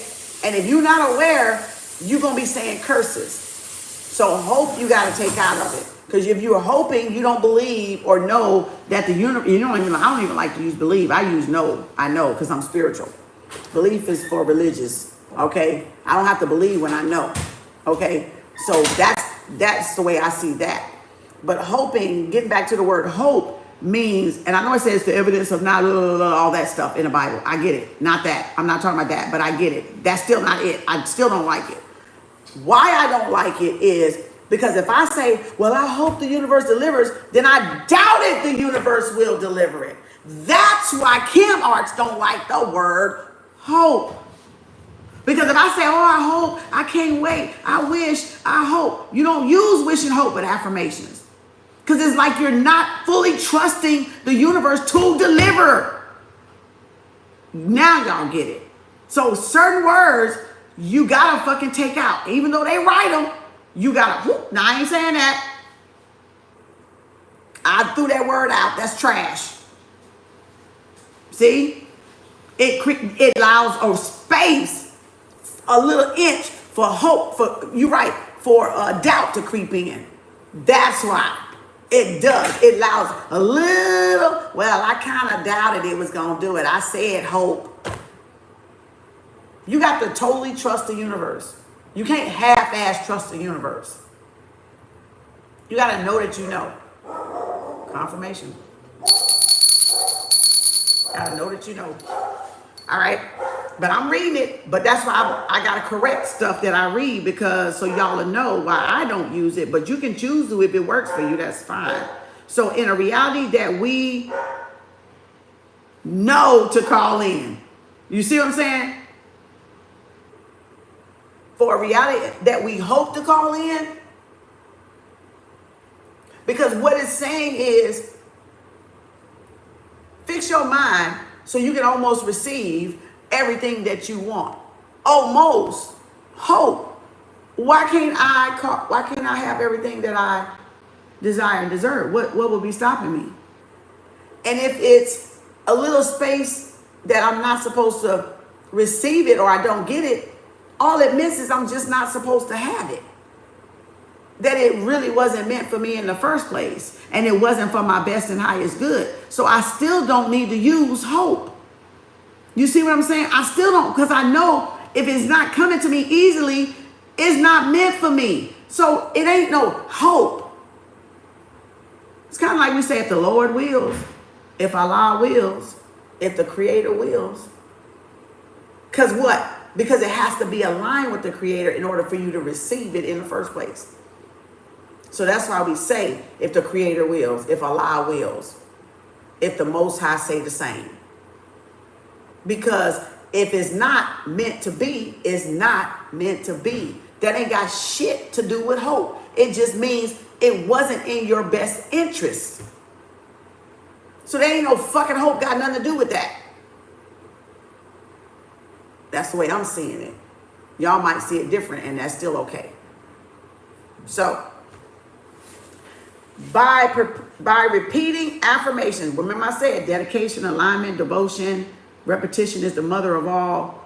The repetition is the mother and memory of shit. Let me look at this damn thing. Repetition is the mother of memory and mastery. Not regurgitation that we all see people do on these social medias. But you'll know a person that has studied, because they're going to be able to say shit off the top. Repetition is going to sound robotic, mechanical behavior. Everybody going to say the same, but they not explain. See, I can regurgitate and not explain. Repetition means I study something, I practice something, I got it down to a T, and I can call it at any time that I need to call it. It can come to me because I studied it. But regurgitation is one person saying what this person saying, saying what this person saying, with this person, with this person, and they all don't say nothing elaborate around it. Listen, watch, observe. You can tell who regurgitates because they cannot explain it. They cannot break that shit down. They cannot decode it because they've been just hearsay. It's like hearsay. It's like hearsay. It's like hearsay. Oh, I'm going to take what she said. Oh, I'm going to take what he said. I'm going to regurgitate this. I'm going to regurgitate this. It doesn't mean they're practicing it. It don't mean they're devoted to it. It just means they're repeating what somebody hearsay, she said stuff. Monkey see, monkey fucking do. Do what Simon said do. But they don't have no evidence that they're even practicing what they're repeating. Okay? Shape-shifting. Shape-shifting. Oh yeah, I'm gonna do it. Or they'll give you just a little bit to make you think they know it. But again, they don't break it down because they can't elaborate on it. Ask them to explain. You gonna find they ain't gonna fucking explain it because they don't know it. They're regurgitating what they heard somebody else say. That's the misinformation part. That's the misinformation part that goes around. That's the misinformation part. They cannot break it down to where you can understand what they're saying, but it's common that everybody say it. Just to steal yours. Yeah. Yeah. That's why I teach y'all to be attentive. That's why I show my work. And you can see when I show my work, it can be the same damn topic. And when I show it, it's a different diagram. That's how you know. I can't even copy the same diagram that I showed y'all the very first time. It came in another form. Transform. My diagrams ain't never the same. So they can never copy my shit because I'm tuned into the Creator. They don't know when I'm going to change this shit up. They don't know when I'm going to flip the script. I don't know when I'm going to get a different dialogue, download, upload. That's how you know. That's how you know. It's not the same. Creation builds upon creation. Creation builds upon creation. Creation builds upon creation. That's truth building upon what? Truth. Truth adding to what? Truth. Truth. Because guess what a lie gonna do? A lie gotta remember it told a lie. And a lie gotta remember exactly what it said so it don't trip its own ass up. That's how you know motherfuckers be lying. That's how you know. Because a lie has to remember what it said so it don't get caught. Truth is gone. It ain't got to remember shit. And when I need it, it's going to come back in another form, in another diagram, and still get the point across. Truth builds on truth. A lie has to cover its ass. That's how you know a person that speaks truth from a lie. That's how you know. One of the reasons why you know. Because you're supposed to be getting more and more knowledge, more and more advance, more and more growth, adding on to it, looking from different angles. Look how many ways it is to get 18 minus 8 and get 10 in mathematics. It ain't just one way we get 10. We can divide it, we can subtract it, we can add it, we can multiply it, can't we? We got 4 fucking ways to get 10, can't we? Truth the same way. Truth the same way. Truth is the same way. We got multiple ways to end up with that answer 10. It ain't no one way. It's the only fucking way. If it gets you to 10, that's the way you got it. The other way is the way somebody else got it. And the other way is somebody else got it. And the other way is the way the other person got it. But y'all all got to what? 10. So who wrong and who right? Ain't nobody wrong and everybody is right.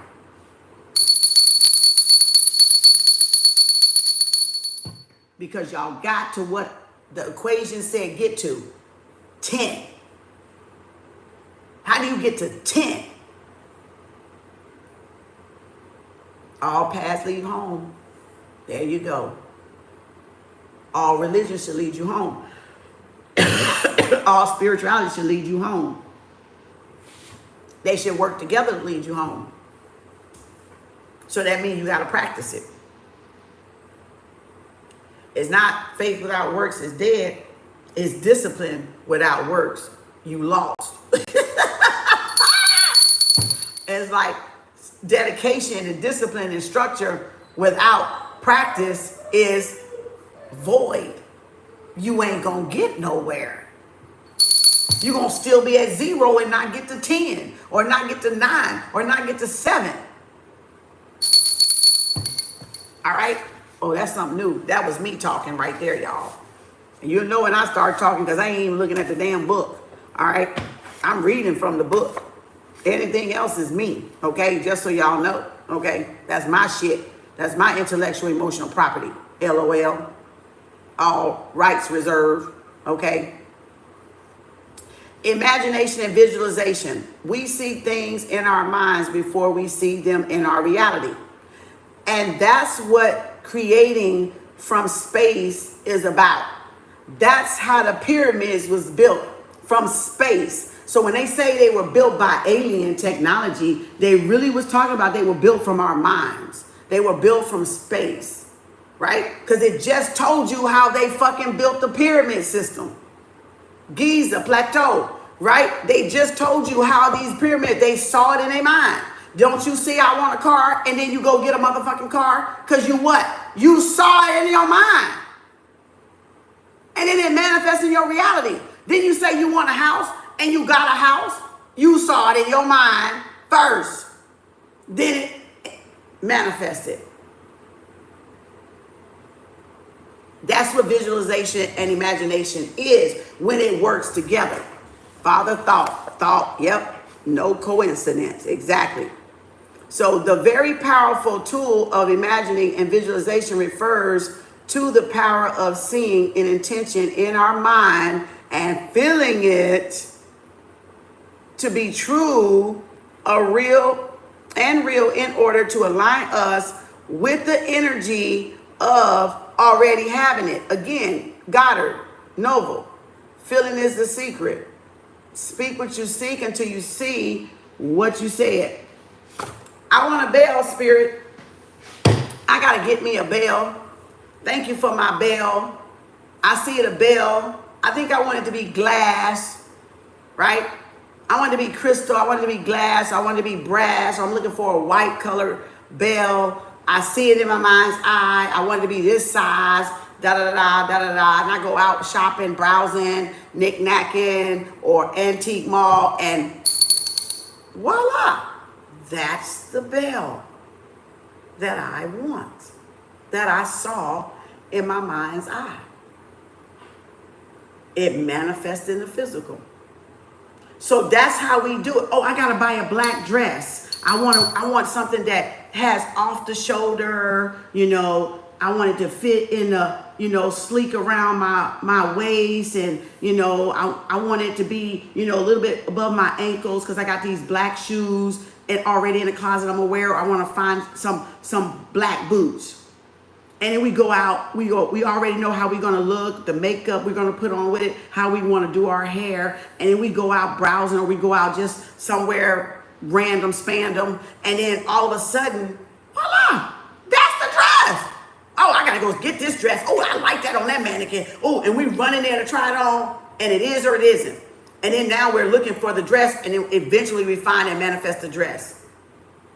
We saw it first. We said it. We thunk it and we felt it. And then it manifests in our reality.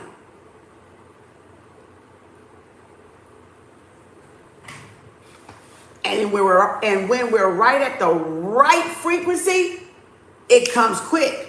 But if we're at, I kind of don't, I need to get this dress for this banquet and this Christmas party at work, and I don't have enough money. I gotta kind of let me shop around secondhand, or let me just, I don't feel like going out. It's raining today. I wanted to go shopping today. Now you saw the dump of energy. I lowered the frequency. And though I may find the dress, I gotta go deal with the rain. I gotta bargain. I gotta look at the clearance shop. But I still got the dress. But I got it on a clearance, or I got it, I had to get wet, I was sticky, it was cold, it was snow, it was blah, blah, blah. I didn't feel good, but I had to go get it done anyway. That's how we manifest on all levels. Either you're feeling damn good about it, or you're feeling not so pleasant about it. And though you may still get it, but the energy that attached to it is what? Not so good and oh so great. Tony the Tiger. Y'all get the difference now? You still may get it, but this one may give you damn hell trying to get that motherfucking black dress. But this one, boy, I walked past that mannequin, tried that bitch on, that shit was legit. That's how you know you was on the right frequency. Because it's going to come without no fucking resistance. If it come with resistance, on both ends. If it come with resistance, you manifested it from a lower frequency, but you still got it. But you had to go through some friction to get it. You had to be a little bit uncomfortable to get it. Or when you got it, you didn't quite like it, but you waited till the last minute. So you had to go ahead and deal with it, and now you feel ugly going to the banquet because that really wasn't what you wanted, because you didn't give yourself time enough to find it. Do y'all get what I'm talking about now? Now you see how we're always manifesting? If one thing I learned about manifestation, if my ancestors wanted me to have it, I got it with almost little dollars or zero. Or zero. Like, they would give me stuff for free. And I'd be like, oh, shit. Y'all really wanted me to have that one. That's the way I know when they want me to have something. I know when something was meant for me because I ain't going to have to pay a whole lot to get it. I'm not going to have to pay a whole lot. It's not going to hurt my pocket. It ain't going to faze me. Ain't going to be no resistance. That's how they work with me, and I had to learn that. But then when I have to struggle with something, it's like, ooh, but we fighting against the grain, but that's just really what we want. It's not necessarily what we need at that point. It's just we want it. So, okay, you want it, then go get it, make it happen. It's going to be a little tough, but I'm going to see if you're going to commit to do what you got to do to make it happen. That's the difference. That's the difference. Y'all got to learn how your ancestors and Most High work with y'all and giving y'all something. Sometimes resistance ain't a bad thing. It just means, are you committed to wanting it or needing it or whatever? And it makes you, okay, pull the extra energy out of yourself to go get it. Not to chase it, but to put some skin in it so you would appreciate it. You see what I'm saying? So you would be appreciating whatever that thing is that you want. You would take care of it because you had to earn and work and grind or whatever you want to call it, hustle and flow, whatever how y'all use it. But again, it's really like a commitment test sometimes. I see it as a strategy from the universe to get you to sit back and think about if you truly want that thing too. And we lose that part. Like before you make a big purchase, you give yourself 24 to 72 hours before you go buy it. That's what the universe does. The universe will make you kind of like, give you like a little resistance to go, do I really need this? Do I really want this? Or I just want it because I saw somebody else with it. Is it going to take me further in debt? Is it a liability or an asset? Because a lot of us are learning that calibration. We don't know how to make quick decisions like Warren Buffett to say, oh no, it's not a good deal or it is a good deal. We kind of like slinky this shit. Seesaw this shit. Like that Two of Pentacles. One minute we want it, the next minute we don't. Or we buy it and we go take it back. I didn't want it anyway. Because we feel guilty. So sometimes the universe gives us that little bit to say, you need to sit down and think about this, if this is a major purchase, or if this is something you really need, or you just in your feelings, emotionally spending, or whatever, right? So you got to sit and think. Big purchases, give yourself 24 hours, if not 72, maybe 48. Small purchases, you can do them, give yourself a rule with money. If I don't have it double, don't buy it. Or if I don't have it 3 times, don't buy it. And that way you have money goals that if I ain't got it twice in my bank account, then I must not need that thing. But if I got it and it's not going to hurt me and bring me back to zero, then, okay, I can afford it because I'm still going to be left with something. Now, if you go to another store and spend it, that's something else. You want something else. You want something else. Then you might need to take cash shopping and not plastic shopping. Because sometimes plastic give us the illusion that we got it and we overspend. So when you go spend, take cash with you. So you got a certain amount. And once you reach it, you will think about shit before you buy it. I tried that. I tried that method. That method worked. I got ready to buy something. I looked. I said, ooh, do I want this? Or can I do it out? I put that shit back. It made me check myself before I wrecked myself. Because I can burn some paper. I'm Taurus. I can burn it. And so I got to carry a little bit of cash, only what I want to spend when I go to the grocery store. So I'm not, whoop, whoop, go to the next door, whoop, whoop, go to the next door, whoop, whoop. That's what you got to discipline. That's breaking generational curses. Because we were told we didn't have it. So we get it, we boop, boop, boop, boop, boop, boop, boop, boop, boop. And then we go, oh shit, I got to take something back. Oh, I overspent. Oh shit, I didn't really want this anyway. Oh, I don't even need this. Oh, I already had that at the house. I bought a piece of bread, loaf of bread, and I already had fucking bread up in that bitch. No, you can't. You said, no, you can't. You get up. We get you. Yeah. You see what I'm saying? It says, so if you got a problem spending, one of y'all working on y'all generational curses would be if you give yourself a daily allowance, give yourself an allowance not to go like a spending limit or a no spending limit, or 2 no spending limit days a week, or 3 no spending days a week. Find your money game. Find it. Work and find what works for you, because everybody's different. I'm just giving y'all some examples. So okay, I gotta go to the grocery store, but if you like grew up on welfare, food stamps, Section 8, shit, had it a time or two, and all we do is get that get that money, right? Get them food stamps once a month, and we go fill up the whole kitchen. That practice right there trickles over to cash.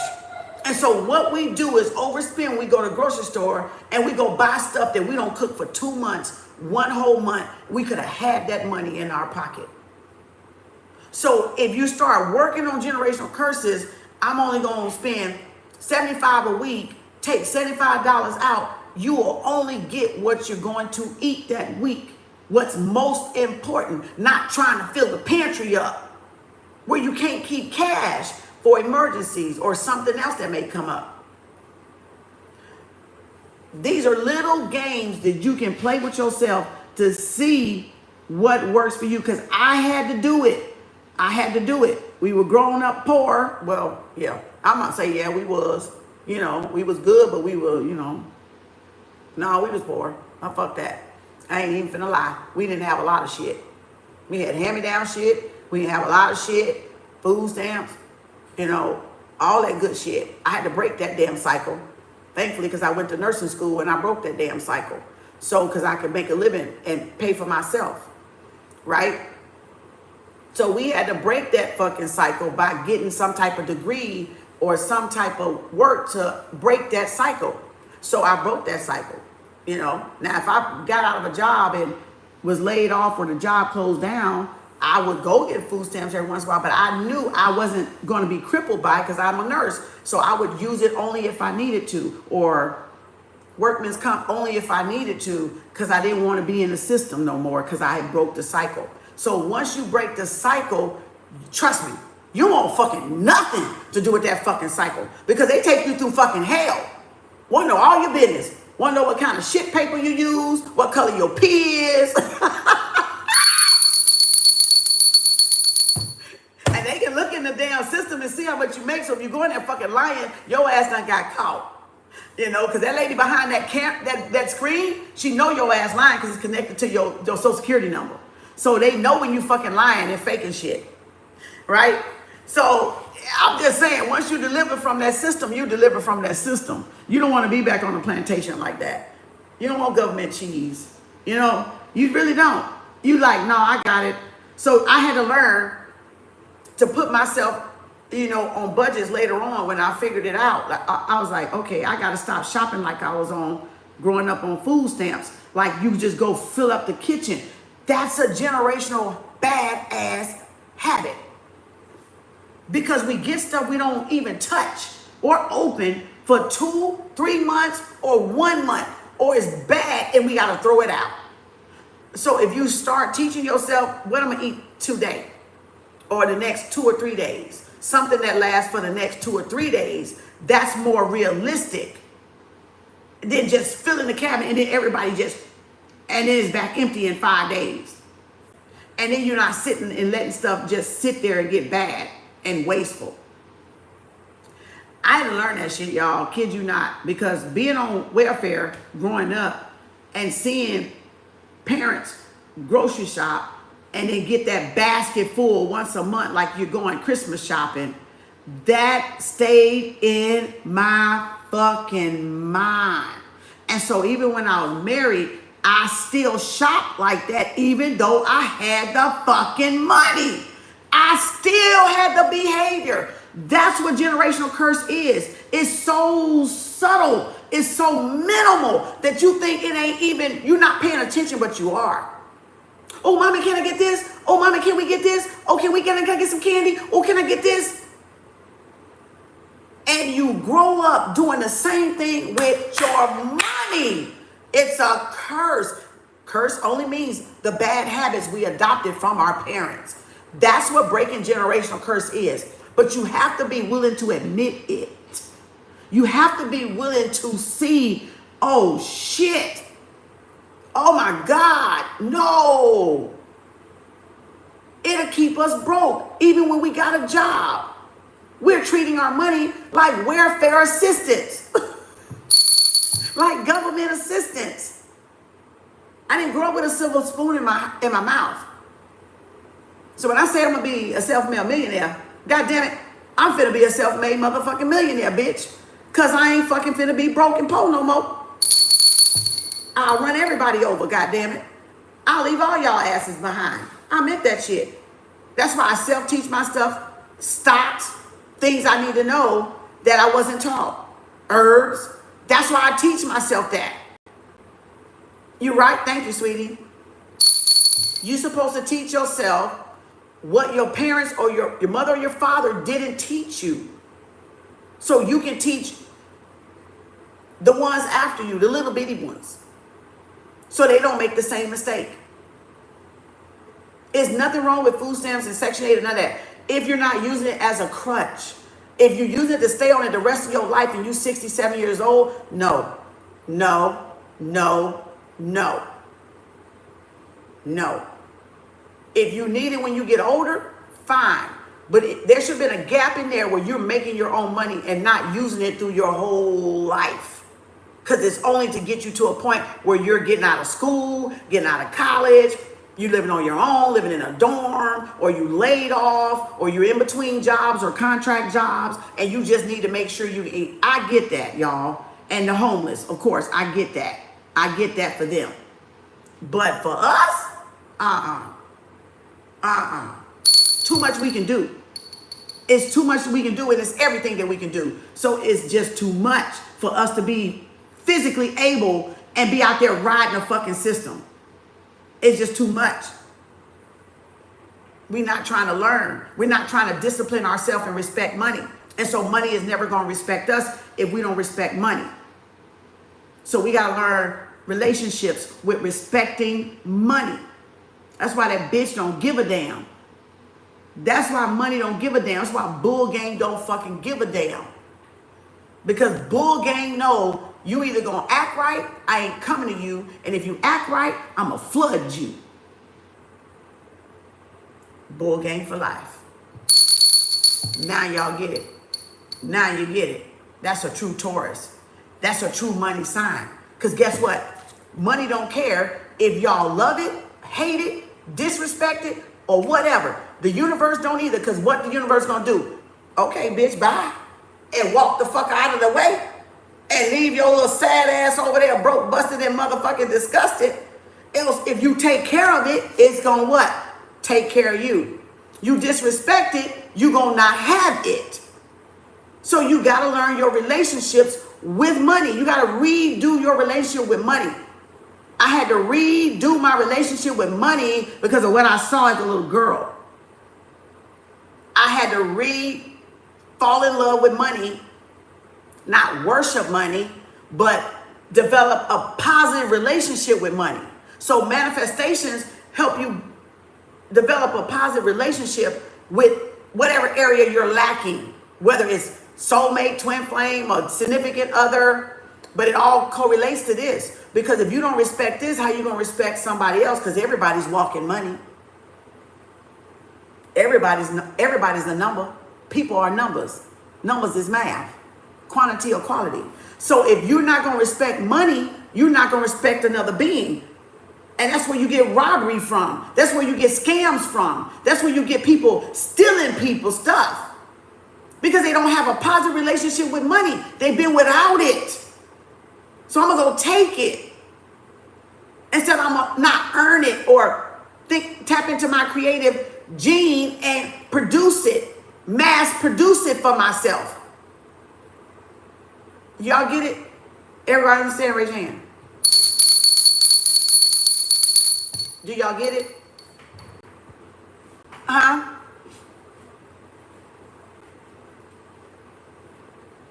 Mary don't got nothing to do. Well, Let me say it like this, Lala. It do and it don't. Because you need to be already financially stable before you get a man. And if you handle this right, the man will come. Now you go sit on that. Go let that marinate. Let that marinate. If you're a woman and you can't get this right, you ain't gonna get a man that's right for you. Ooh, my hair tingling over here. So it do make sense for you to develop a love relationship with this, because you respect the man that you attract that got the money. You'll respect his money. You'll respect him. Now, see? That's learning behavior right there. That's learning. I got to develop a love relationship with my money, so when the man come, I respect not only him, I respect me. The respect for me is already there because I respect money. So a man going to attract to me because he know I'm not going to use him for his money. He know I'm not going to let him go buy something and put us both in the fucking pole house, because he's going to maintain, baby, we can't get that car right now. It's going to hurt us financially. He's looking out for me and him. So y'all best to get your relationship right with your money. Have it. Ooh, I got goosebumps on my cheekbones. The universe just kissed me. Spirit just gave me two little, gave me two cheek kisses. They just kissed me on my cheek. And so y'all get it? That's why y'all not attracting the man of y'all dreams, or the man that's going to be providing for you, maintaining for you, loving on you, caring for you, professing to you they love you, and maintaining. Did I say that one? Protecting, maintaining, professing, giving, nurturing, cultivating, whatever. Because y'all got to learn it first. Y'all got to learn it first. We got to redevelop positive money relationship habits. Goals. Okay? Goals. All right, let me get on so we can go. Ooh, 2:13. We got pop-up later. Ooh, excuse me. Inspired action. We're right here. Thank you. You're welcome. Cultivating is the lesson to be learned. Thank you, Timothy. Inspired action refers to actions we take that are in alignment with our desires, guided by intuition, excitement, and intention. Now, what I just said about money, was that not an inspired action? Take cash. Give myself a weekly allowance to buy grocery, $50, $75, or only 3 days worth at a time. Give myself 24 to 72 hours for any major purchase, right? Now, I didn't mention with that need to come with a price tag. It can be, if I buy anything over 1,000 or 2,000 or 3,000 or 5,000, I need to give myself 24 to 78 hours, maybe 7 days, so I can make sure I'm not impulse purchasing. And it's really a necessity and not me just wanting it. Or get, if it's $500, I need to give myself 2 days. And you know what I used to do as an inspired action? I used to go, that was that guilt talking, because I didn't believe I deserved it. So I would go, I don't know if I need to get this right now. Okay, I'm gonna leave it and I'll come back. If it's there, it's meant for me to have it. If it wasn't, it wasn't. Do you know some days it was there and some days that damn thing was gone and I was disappointed. I was disappointed that I didn't even fucking get it. I was like, damn, I wanted that. So that's the money game that I used to play with myself. I'd be like, ooh, but I gotta get something else, or I already spent this, I don't wanna overspend. But I was like, damn, if I come back through and that bitch on the rack, I'm getting it. And I would hit and miss with that one. That's that inspired action is you're working the equation. You're getting to the solution of you that, okay, where I'm learning my money game. My money game is not like y'all's. I'm just telling you the certain things that I did to try to figure out like the manifestation part and to figure out, okay, where my habits was fucked up at and that I needed to restructure those habits. Okay, so I would do these little damn things and be mad when the shit wasn't there because I really did want it. I just felt guilty about wanting it and didn't think I deserved it. And that's one thing that can fuck you up is guilt. You got to know that you deserve it. I deserve infinite abundance. You deserve infinite abundance. So that's that battle with that lack mentality and that scarcity mentality is when we really truly want to reward ourselves, and progress without reward is failure to me. Quote that Kem Arts. Progress without reward is failure. Because why would I work so hard to get so much done and then feel guilty when I want to just buy myself a little old $40 something or a little tennis shoe? You know, progress without reward is failure. Quote that Kem Arts. So you got to be able to reward yourself for milestones and things that you already done. Y'all might say you can reward yourself with a vacation, a little trip, a new outfit, a facial, a full body massage. It could be anything, but it's progress is failure if you do not reward yourself, because those little milestones keep you going. And that's what I was struggling with, because I didn't think I deserved a reward until everything was finally accomplished. So that was what I struggled with. That's why I realized that's where the guilt would come in at. Well, I ain't done yet. I ain't where I want to be yet. So how can I reward myself? But the reward is to keep you going, to show yourself you made a milestone, give a little bit of reward. You made another one, give a little bit of reward. So progress without a reward is failure. Progress and no reward is failure. Because you're going to be like, oh, why am I doing it? And it's going to make you depressed, and you're going to whoop, your energy going to go down, and then you're going to stop. Because you're not rewarding yourself along the way. You're not congratulating yourself along the way. And that's what it's going to do. It don't matter if you just get your nails done. It's giving you the motivation or inspiration. Oh, I got this. I'm going to go get my pretty nails done. So you're not just thinking that you didn't accomplish anything. So in other words, why would you reward yourself if you haven't gotten anywhere? Why would a teacher give you an A on the test and you didn't even take the test? Bingo. Why would the universe give you an A, 100 on a test, and you didn't even take the test?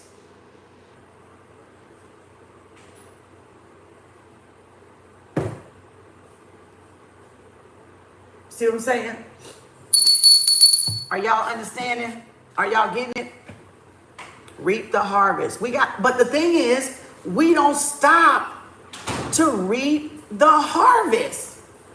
That's the problem. We don't even stop to reap a harvest, a little piece of the harvest. Even if it's underwear, even if it's socks, even if, it don't matter what it is. A little knick-knack, a little wall picture, new towels for the bathroom, remodel a room. We don't even stop to reward ourselves a lot because we feel guilty about it. You see what I'm saying? So this is just so y'all can make those little adjustments, play your game, and see, don't them little rewards make you want to go more. And then that's self-validating, so you don't need nobody else to validate you, because you done validated yourself that you got somewhere, that you're getting somewhere, and that you saw the evidence because you rewarded yourself. Because like I said, ain't no teacher gonna give you 100 on a test if you ain't take that damn test. The test is progress. The test is progress. It shows you got progress. Right? Hey, Barbara. All right, now we on frequency. See how long it take me to go through books? Because I got to break this shit down. I got to interpret this shit. I don't let nobody think for me. That's that's how I am. I don't let nobody think for me. I have control over my own intuition, over my own opinion, over my own mind. And if I read anything, bitch, I'm looking at this bitch with a microscope, because you're not just gonna give me anything and think I'm finna shove it and just take it. No, I'm finna see what the fuck you really saying. I'm gonna expand my mind some more. It take me forever sometimes. It take me a minute, but I'm gonna break this bullshit down though. I'm gonna break this motherfucker apart. I'm gonna tear it apart though. I'm gonna tear this bitch up, because I'm gonna get to the nook and cranny that I need, you know.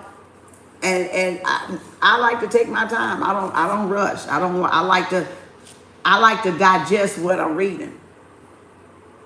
Anybody can skim read, okay? I can skim read, you know, but I like to process the stuff that I'm reading.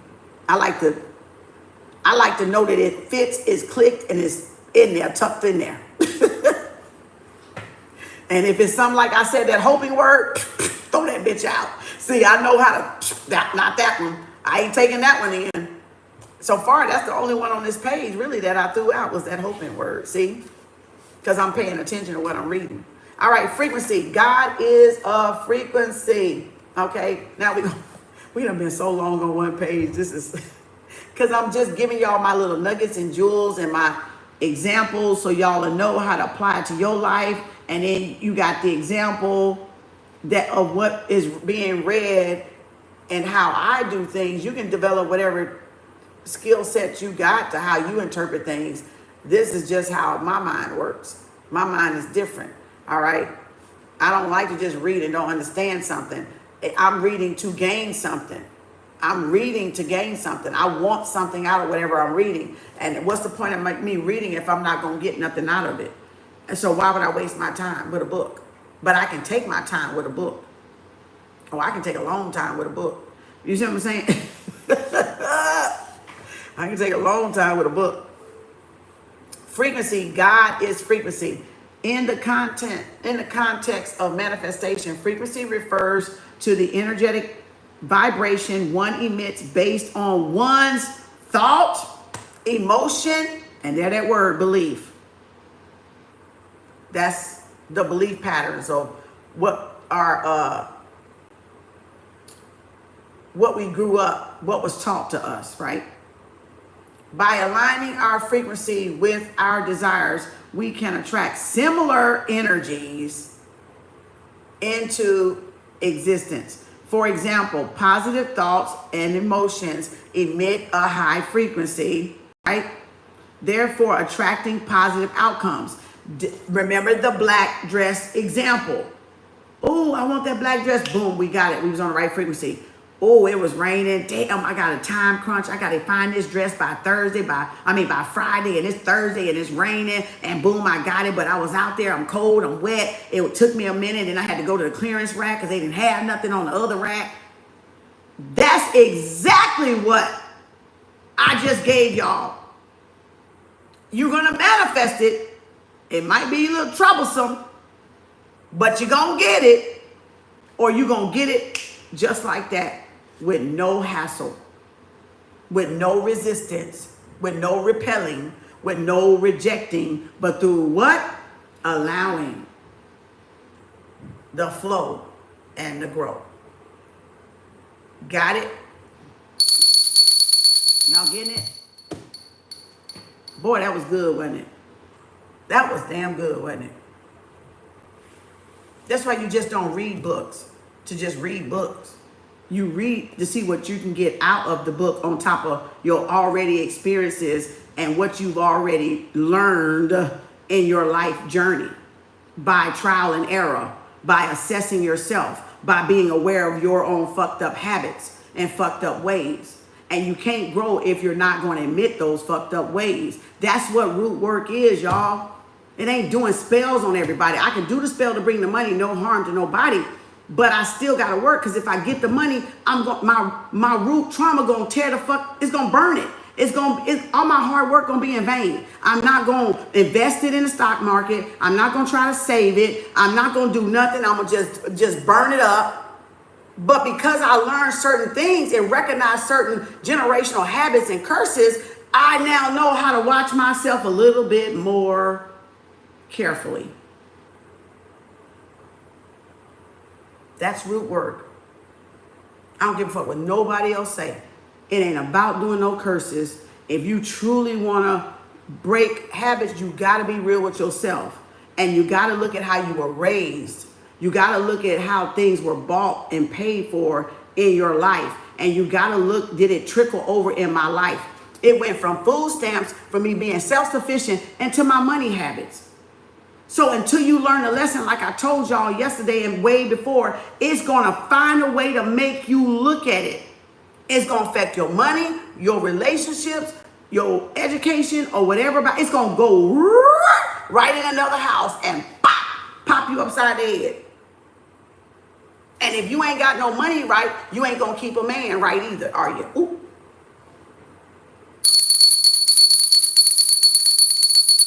Because it's going to trickle from y'all money into y'all relationship with man. And if you can keep a man, or you going to run a man off. It's going to make you address the problem, y'all. It's going to go into another house until you see it and deal with it. That's root work. That's shadow work. It ain't all this voodoo hoodoo bullshit. It ain't even about spells and curses so much. Yeah, we got resistance because people doing wrong with it, right? So we're trying to balance that out in the midst of root work. But if you got affirmations and don't got root work, them affirmations ain't gonna do you a hell of good. It ain't gonna do you no good. You're gonna get it and lose it. You're gonna misuse it or you're gonna lose it. But if you're doing it right on both sides, that's the balance. That's the balance right there. And your ancestors, your guides, spiritual realm, whoever, whatever, is going to come in there and help you. Okay, you get to graduate because you bust your ass out trying to fucking figure out what is wrong in this equation. Where is what's going on? Intentions not the same. Yeah, so everybody got to find what their habits. Pay attention. That's awareness. Self-awareness is you aware of yourself at every moment, at every turn, what you're doing. Not forgetting what you've done. Confirmation. So that's awareness. You knowing who you are and what you're doing at all times. And correcting, making that necessary adjustment. Okay? Making that, you said, I know you not lying for sure. Who would, when, and where? Right?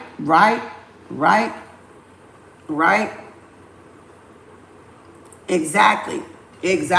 So again, that's what being a steward is in the Bible. Being a steward over your money, over your mind, over your matter, over your spirit, over your heart. Right? Not buying something that's truly not in your heart to buy. Not because you thinking it, don't mean you feeling it. That's why feeling is the secret. Speak what you seek until you see what you said. Right? Mind over heart, heart over mind. Right? Spirit over physical or physical over your mind. Right? Thank you, Courtney. You're a great teacher, Queen. Thank you. So I'm just giving you examples because some people need examples. Some people can hear what I'm talking about and know exactly and can think of their own example. But some people need some kind of because you gotta think about that because people, let me show you one thing. I'm intelligent. I've always been intelligent. I've always been emotional, intellectual. Always, since I was a little girl. But you got some people that finished 12th grade ain't got yet a 3rd grade understanding. They may have graduated, got a GED, and got out of 12th grade, but their learning is 3rd grade, 2nd grade, 1st grade, as so their behavior. That's why you got grown men and women in adult bodies, because they still in that 3 below, the 3rd grade below. They don't know. You gotta damn near hold their hand to fucking write. Else they don't know how to write. You get, because we didn't have financial literacy or reading literacy, most of us. You on food stamps, who mama got time to fucking read to you? They out there working, trying to make the rest of it up to pay the rent. You see what I'm saying? Or whatever they were doing.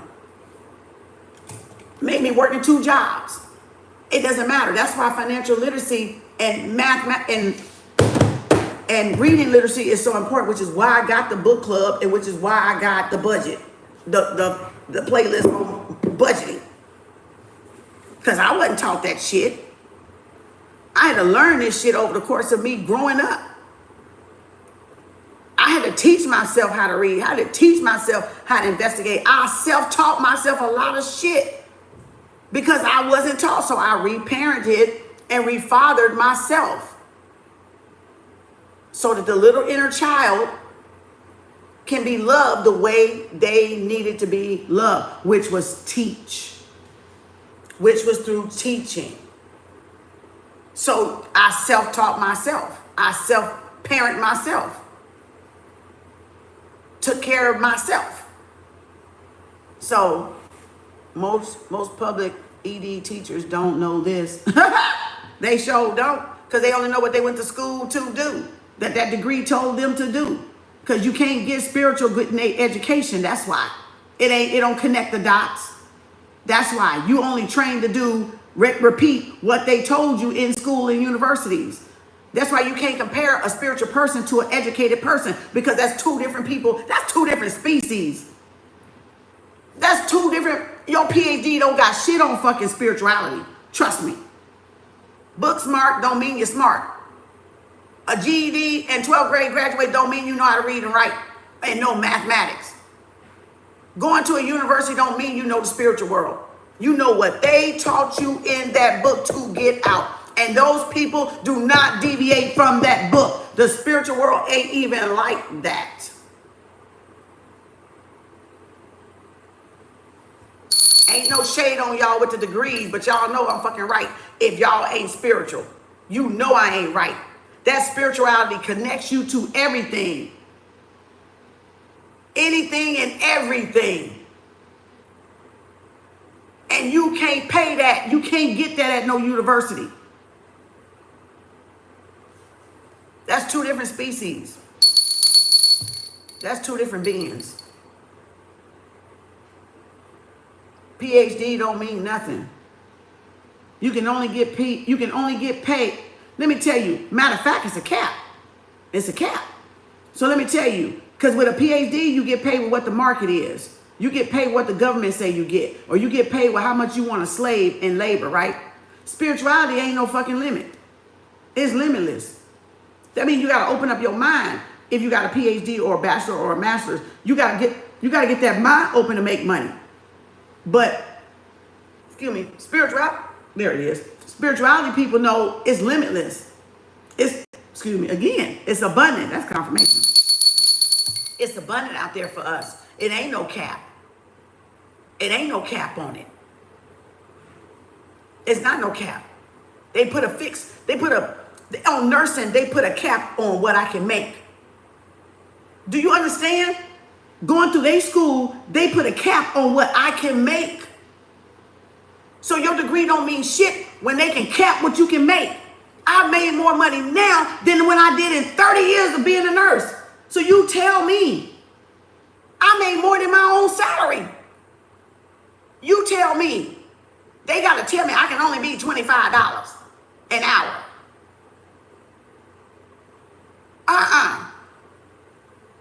And that's how they manage those wages, because it's a cap. That degree, that nursing license didn't give me the money that I wanted without me busting my ass and having 2 16-hour jobs, 16-hour days, 5 days a week. Barely broke 100 doing that. So look how tired I was though. Look what I had to invest.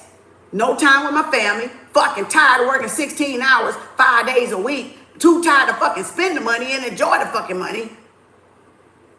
No. Oh no. Nope. No, make it make sense. There's no cap in spirituality.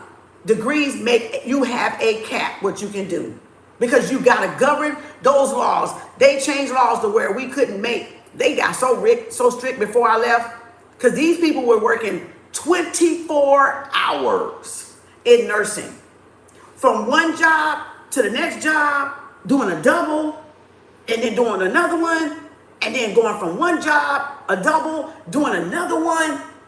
And it was against the fucking law to work 24 hours in nursing as a CNA or a fucking nurse. So you tell me, what's wrong with that fucking picture?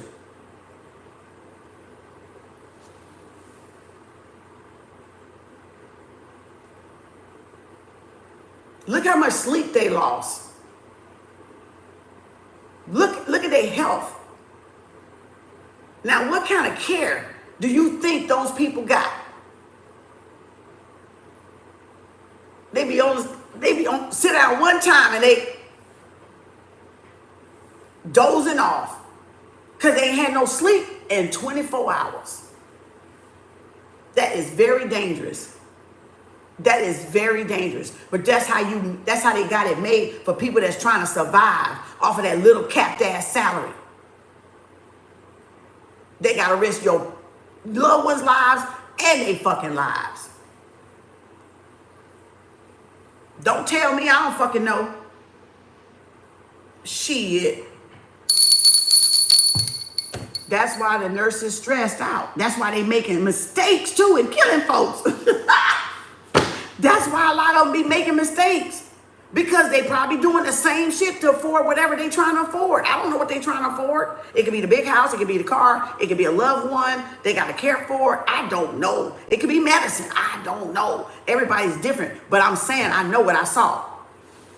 I know what I saw. And those that's in it, y'all know y'all saw it too. You probably know somebody that's still fucking doing it. You know, it's capped. RNs are capped, nurses are capped, CNAs are capped, medical assistants are capped.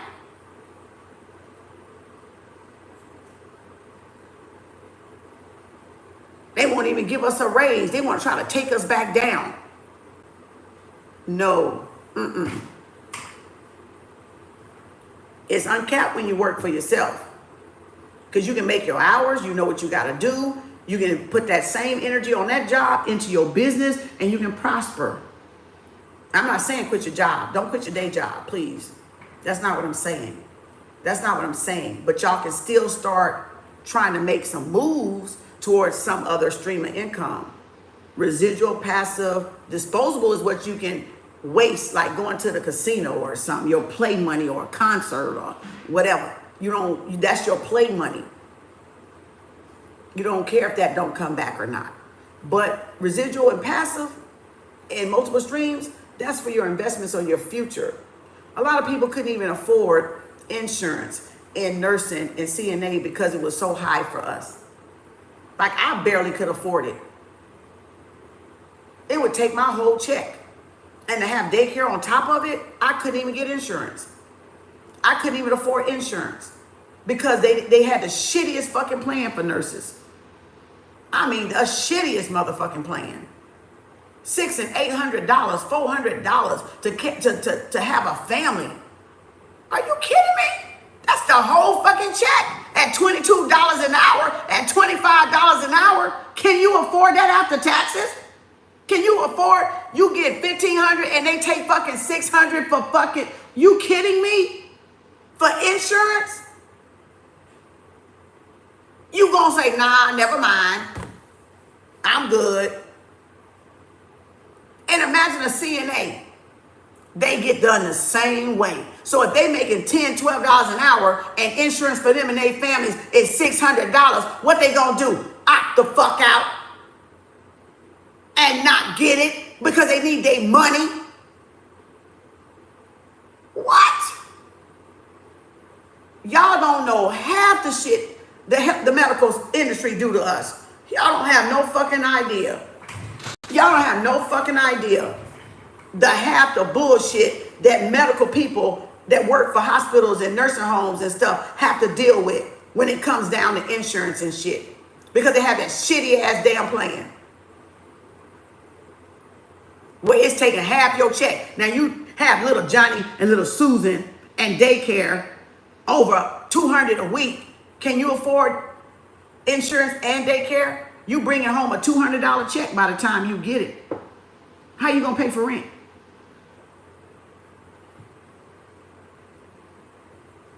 How you gonna pay your car note?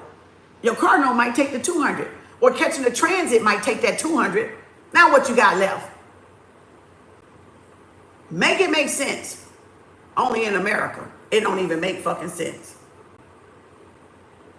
It don't make fucking sense.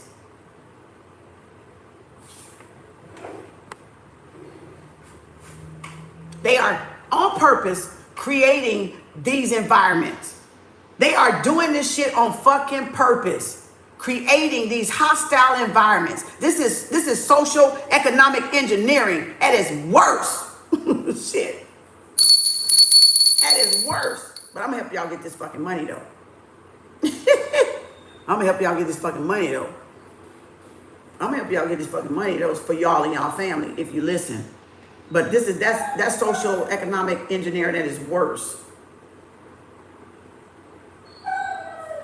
Have them choose, but don't give them a choice. You know that's fucking worse. Have them choose, but don't give them a choice. You ain't even got a good, decent ass choice to even choose decently. So have them choose. They ain't got a choice. Confirmation. They gonna go without, which means their health gonna suffer in the process of it. Which is mean they gonna be more sicker than sick.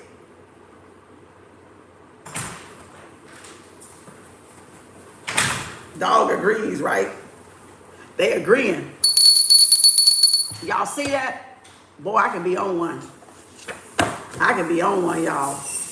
I done seen a lot of shit. Oh, I might as well do this one. Oh, okay. We gonna do this one because the next one gonna be you create your reality. I'm gonna go ahead and read this. I'm gonna try not to talk so much. But I can't help it if I do. Spirit gonna get in me. Spirit gonna take over my ass. Okay? You know, suffering in the blood of the land. Yeah. And they are making it, they're creating that suffering. And unnecessary suffering too. It's unnecessary. It's unnecessary. Let me add that with all caps. I'm yelling that one. All caps. Unnecessary. Shit. All right. The psychology of manifestation. Many psychological concepts fall in line with the practice of manifestation. For example, oh, this is what I love talking about, this one. The reticular activated system. That thing right there. That thing right there. Y'all see that thing right there? The RAS, reticular activated system. This little black bitch right here,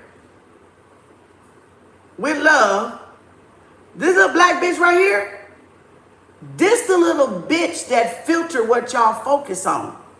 So when they are saying, 244 angel number, when they're saying where your focus goes, your attention goes, this is what they're talking about. I'm focusing on manifestation right now. So guess what I'm going to see? All manifestation shit. And anything outside of manifestation, I don't give a fuck. That's what they mean about that thing right there. Reticular activating system. If you say I want money, that bitch gonna configure some shit to show you how to get some fucking money. If you saying I want to learn manifestation, flow state. I want to learn manifestation, I'm only gonna see shit that talk about manifestation. That algorithm. So that's how you can control your algorithm. And she filters out all the other shit. Because with all the thousands of thoughts and shit we hear and see, our head would explode. Like that damn that meme that go, our crowns would be blown off, okay? For real, for real. If she didn't filter out all the shit that we saw any given day, we would go crazy. We look worse than Albert Einstein. And he only looked crazy because his hair was fucked up, and wasn't cut, and he was older.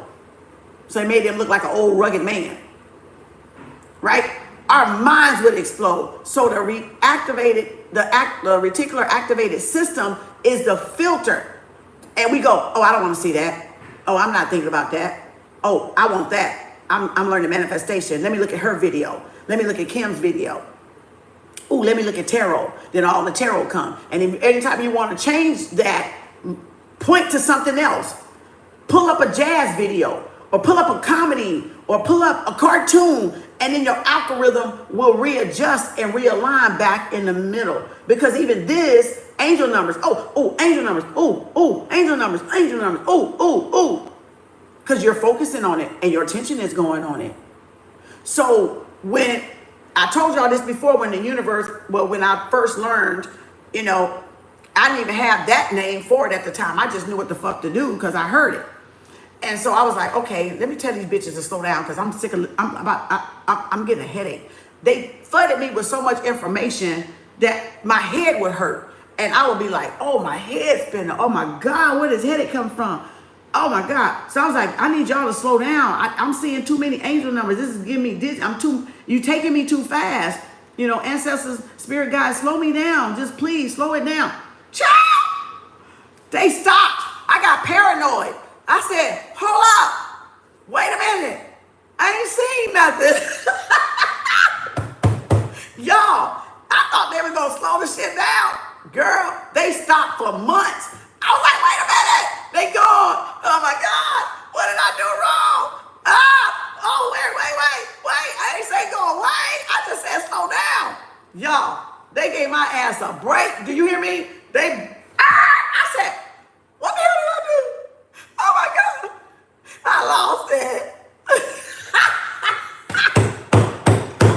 Y'all, I didn't see no fucking angel numbers for probably almost 2 months or more. I was like freaking out. Oh God.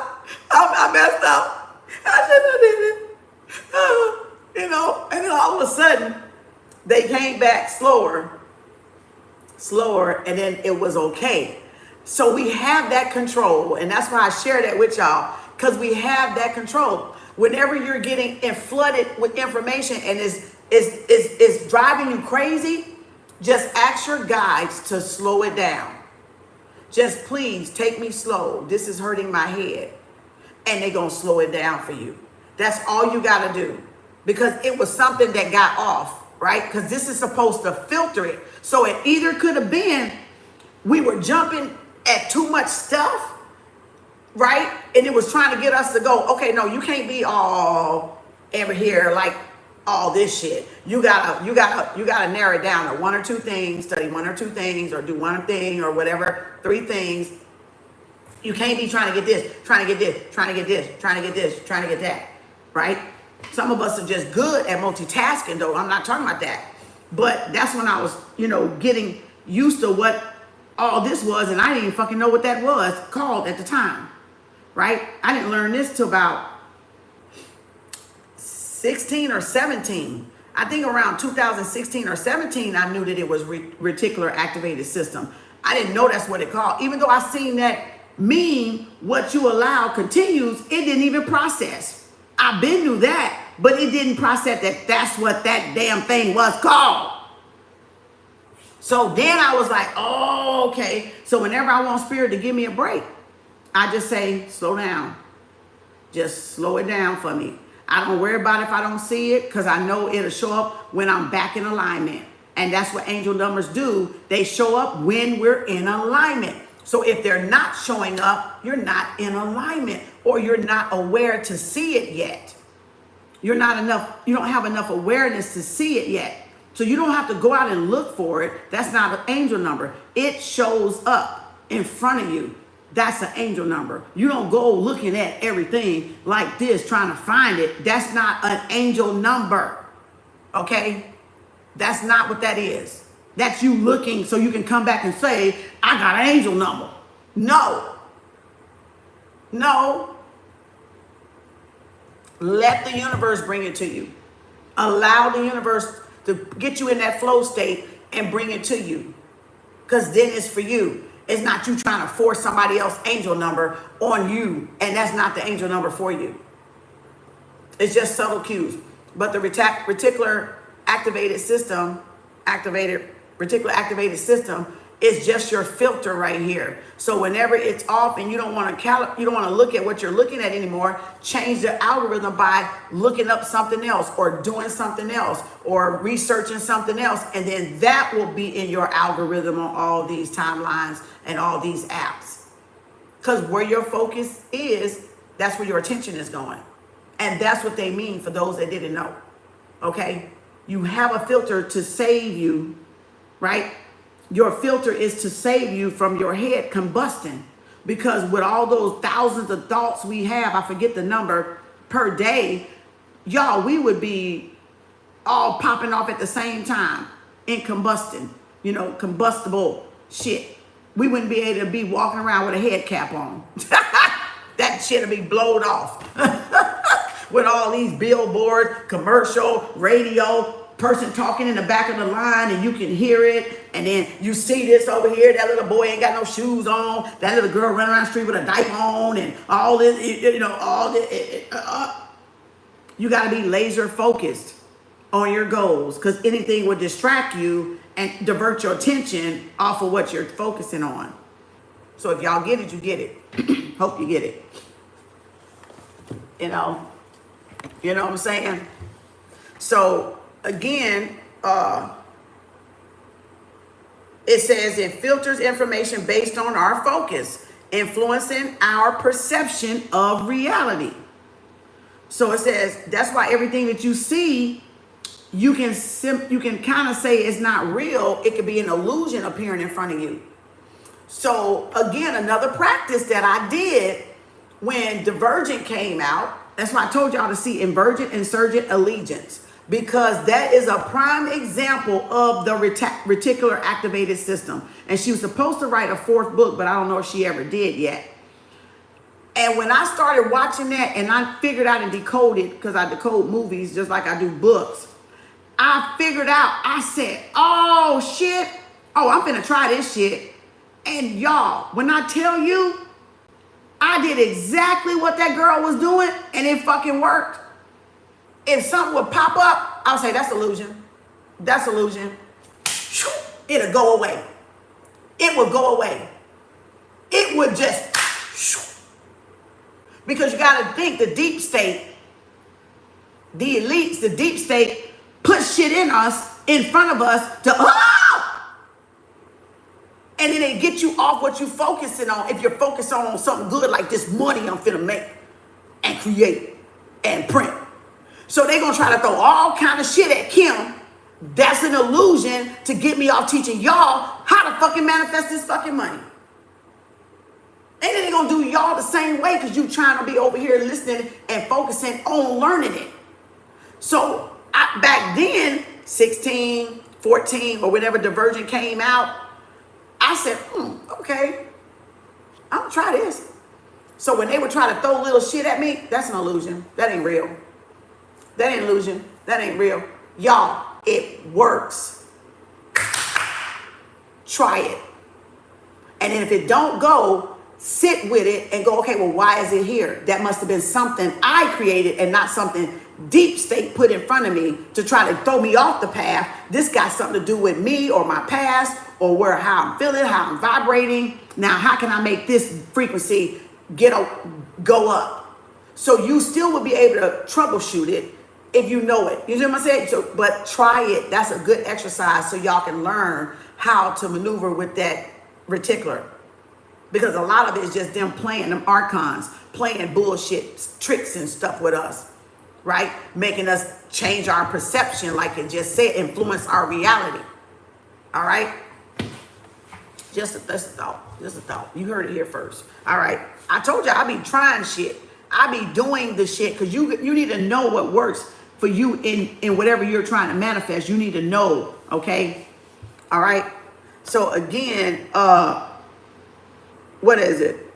When we concentrate on specific desires or goals. The RAS, that's the reticular activating system, may heighten our awareness of opportunities related to those goals. And that's when you got those other like opportunities where you don't miss them. They start popping up and you go, do I want that one? Do I want that one? Like the Nine of Pentacles, picking the fruits of your labor, right? Or the Knight of Pentacles, they're coming in now because of the work that you did. So you can pick any one. You don't have to pick them all. You can pick the one that relates to your goals. So if y'all made goals, then maybe you found me because I'm relating to that which you were already focusing on to get you to the next step. That's what was happening to me when I was studying the affirmations. I started popping up and listening, popping up and listening to other people and trying them for myself to see what works in my reality, in my world. And that's what y'all do. You take what you can use and shoot on, and then you're going to get somebody else. And you're going to find somebody else. Or you stay with that one for a little bit, 30 days, whatever. It depends on how happy you feel about what you're learning. You may stick around for a little bit, and then you may dip, and then all of a sudden they may come back. Like I hadn't saw when I was studying them, I had different ones, right? I had so many, and then I wouldn't see them. I don't know what the fuck they did to my damn algorithm. I wouldn't see them, and all I would do is tell this, bring back that video. Wouldn't even fucking know a name, child. Some of them I didn't even fucking know a name. I just could remember the picture that they had up. The picture, or if I remembered the name, I didn't remember the title. I was like, you know, Spirit, bring that video back that I used to do that affirmation with that name or with that picture, with what it said across of it. And then I just let it go. Wouldn't be long, child. Within a week, they came across my algorithm. I said, there it is right there. There it is right there. Because I didn't have them saved in notification. Or if I did, it got lost in the shuffle of me studying other stuff because the algorithm is already moving. Remember, energy flows unrestricted through the universe. So whatever we're tapping on YouTube, this is the universe. This is the flow that's going on. And so the people that you want, the apps or if you don't put them in folders, they're going to get away from you. Because you're tapping on other stuff, so the energy is moving and grooving and flowing, and then you might say, damn, I want to get back to that one I was watching. What's that name, Spirit? Bring that back to me. Boom, and leave it alone. It's going to come back to you. Try it. Try it. It works. You cannot forget no thing. You remember all things. And all things are called to your remembrance. Yet, you have to call it. Do you not? Didn't I just give you an example of calling it? You have to call it to you. If it get away from you, you got to call it to you. So it'll come to you. Your word follows your command. My word follows my command. Bring that back to me. I want to go over that affirmation again. I like that one. It worked for me. But somehow I lost it studying other things, and it moved out of my frequency and something else moved in it, although it was still affirmations. But I like that one, and I can't remember who the name of it was. But it had this I am rich on it. So bring that back, universe, and came right back. Came right back. You know what I did? Text that bitch to myself. And then I texted to myself because I was like, I ain't finna go far and look for it no more. It came around. I said, boom, and sent it to myself. Because I knew that was a favorite one that I used for almost a year probably. It worked. Then I looked up and I realized that very one worked. You will not sometimes realize that your affirmations are actually working because you're doing so much studying and research, and you it's in the back of your mind, and then you will pop up one day and be like, wait a minute, I'm doing that actual affirmation. it manifests into my reality. It manifests into my reality when I was not looking for it and really forgot about it. Because like I said, even my nose itching, that's the truth. And like I said, it just popped up and I was like, oh, I got to keep that one. And that's when I went to call it back again when I realized it worked. And I said, oh, I'm going back to that one. I'm going back to that affirmation because that one worked. You know, that's why I said you got to find what works, y'all. You got to find what works for you. The affirmations work, but that focus and attention, that's on y'all. If y'all don't want to sit down and watch or listen to them, nobody can help y'all. You got to help yourself. You got to save yourself. You got to do your own homework. We're in class. We got to do our own homework. And if you're not willing to do your own homework, expect the grade you're going to get. Not no 100. Expect that motherfucking, you ain't got nothing on that paper. You ain't took that test. Your ass going to get that 0. Okay, from the universe. You ain't going to get a 50, a 90, a 60, a 80. You going to get that big fat 0 or F. So everybody got to do their own work. Nobody can cheat the universe. Y'all can cheat in school, take university, pay somebody to write a paper, pay somebody to take y'all tests like they do in the wealthy schools. But guess what? Y'all can't cheat the universe. There's cheat codes. Yeah, there's hack codes. But still, you got to still do those hack codes and those cheating codes. They still got to be done. Don't matter if they hack or cheat or not. Don't matter if they work fast or not. You still got to do it, though. I'm just saying. Let me get on so we can get off here. We got pop-up later. Damn, it's 3:02. All right. Confirmation. Confirmation bias supports this, indicating that we tend to notice or seek information that confirms our existing belief. That's just what I've been talking about. Where your goal's at, you're going to seek that information. For those that want to learn affirmation, you're going to find me, you're going to find somebody else, you're going to find somebody else. And the fact that these damn intelligent motherfucking AI damn phones hear me talking on your end and my end. Now, when we get off this bitch, you're going to find a lot more affirmation videos because it hears me talking, because it can hear your speaker, and that's what it is. We're connected and interconnected, but not by each other. So just because the microphone can hear me talking on my end, it can hear me talking, you listening to me on your end, that's how it's going to calibrate your algorithm.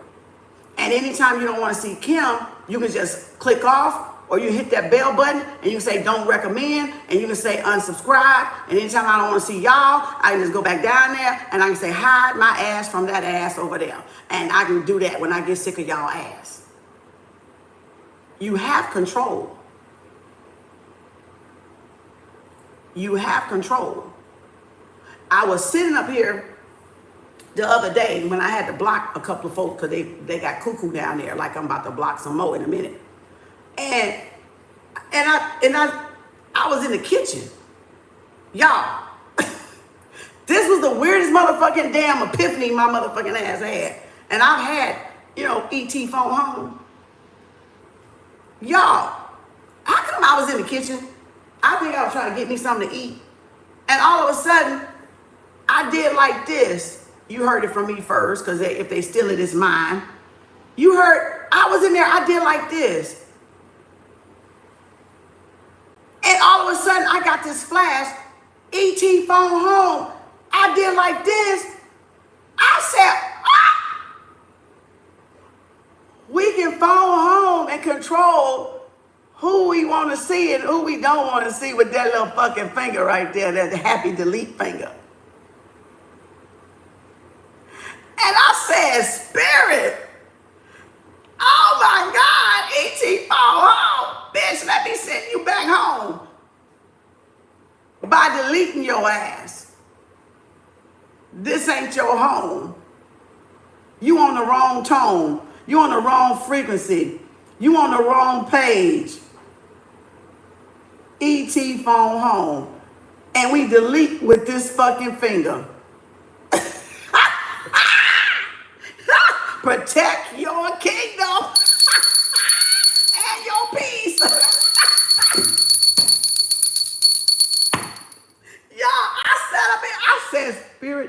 too fucking funny. I said, Spirit, now that was too funny. That was too, but it was real. Because we reach up there and we go, block. We don't have to let it into our reality. We can choose what we want to let in our reality by just exercising that little finger right there. You see what I'm saying? Y'all, that epiphany, I was like, Spirit is comical. I'm telling you, Spirit got a sense of fucking humor. It's neutral, but the comedy that we get from Spirit is like, that is E.T. phone home. We're pointing on the phone, and that little light at the tip of his finger. We helping other people find their home. Wrong home. Ain't I'm in home? Ain't I'm at home? Ain't I'm on my phone? I'm at home. I'm on my phone. And I got a finger. Shit. And I got a finger. I'm at E.T. phone home. You on the wrong home. You on the wrong street. You in the wrong lane. You on the wrong page. You on the wrong profile. Here, let me help you find your home. Bye. Wish you well.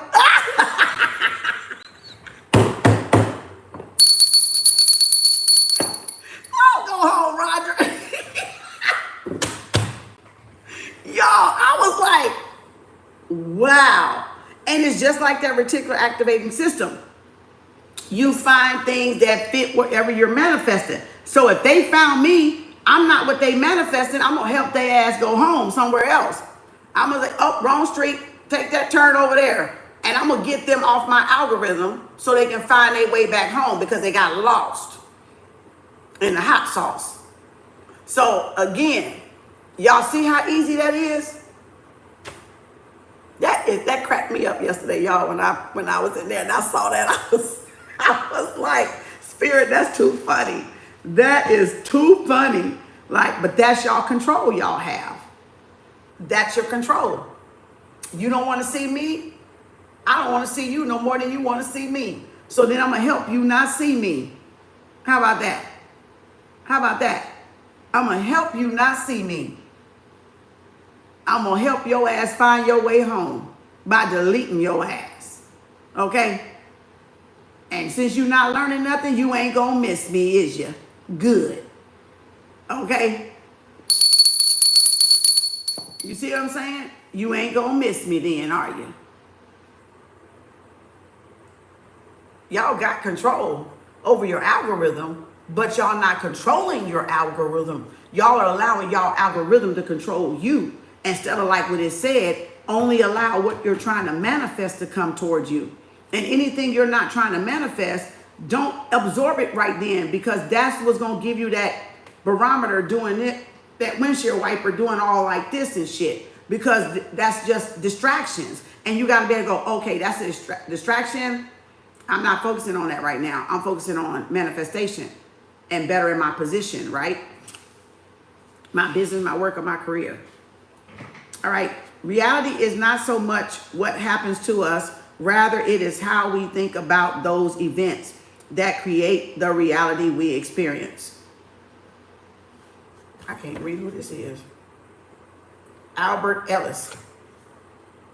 While not direct proof, these psychological principles suggest that our mindset and focus can impact how we perceive and interact with the world, potentially influencing outcomes in line with our beliefs or desires. Psychologist Dr. Carol D-W-E-C-K, was that Dweck?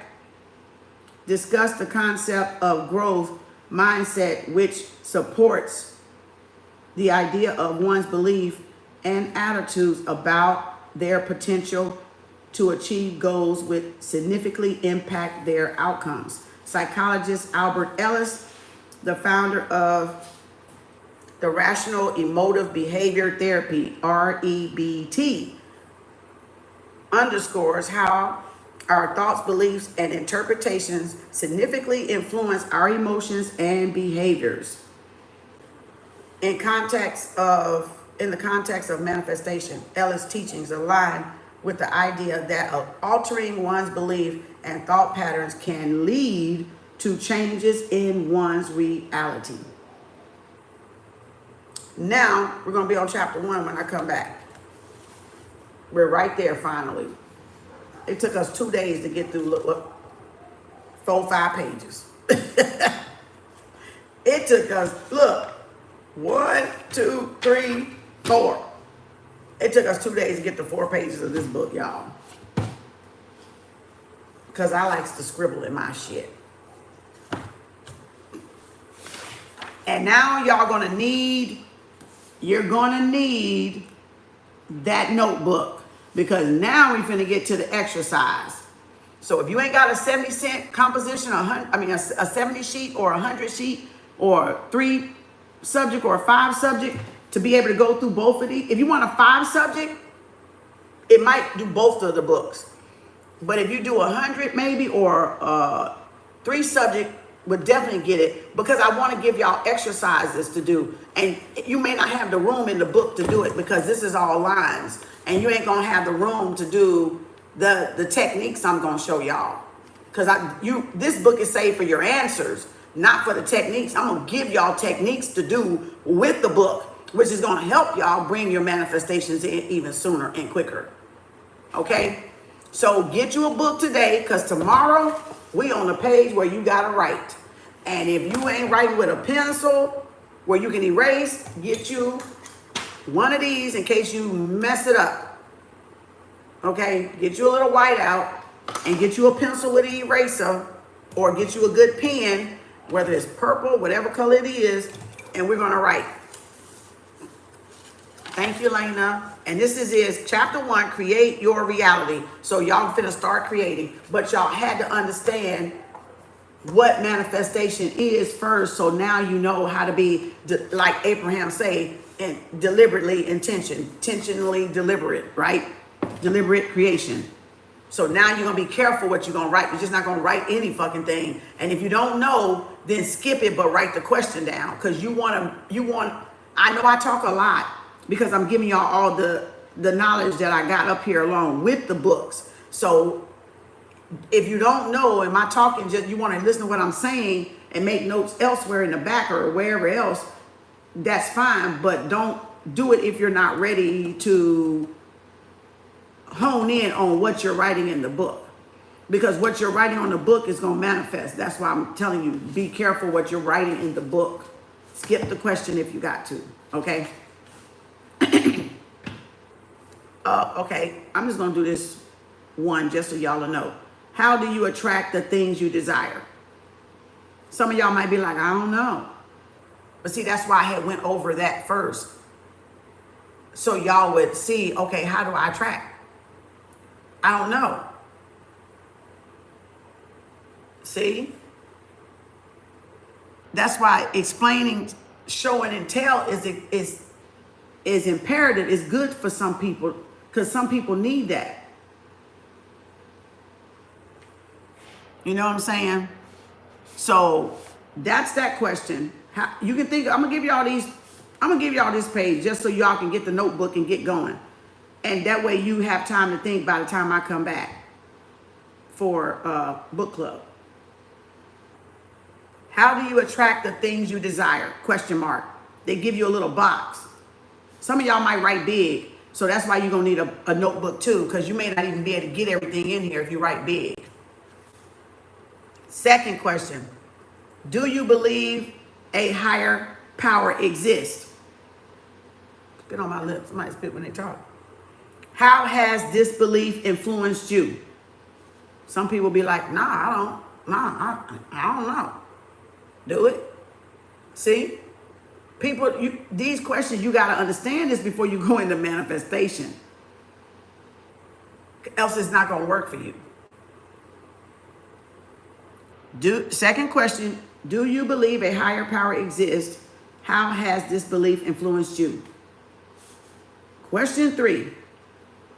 In what ways do you believe you have the power to shape your future and dictate your destiny?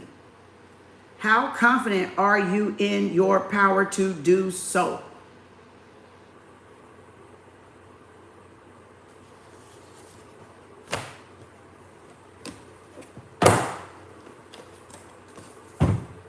Kem Arts Book Club. Get you a five subject or 3 subject, or get you 100 subject for each book, so you can get, so I can show you the techniques when we get to the techniques, the methods, different methods and different formulas you can use to manifest. Because I've tried a lot of them. You know. Excuse me, burping. Thank y'all for book club. It's 3:17 p.m. You know. Y'all, that helped? Hope that helped. Thank y'all, everybody. Thank you. You just ordered it. Thank you. You're welcome. Y'all gonna love it. You're gonna love it. Take your time with it. And like I said, if you're not ready to write in it right now, because you want it to be neat and, you know, pretty, use a alternate notebook so you don't mess the book up. Because those 2 books are a workbook. You write in those books. They have a lot of lines to write on.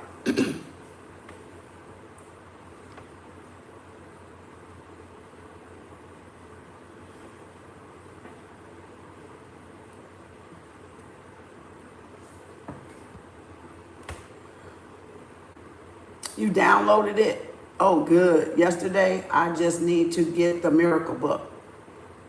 Yeah.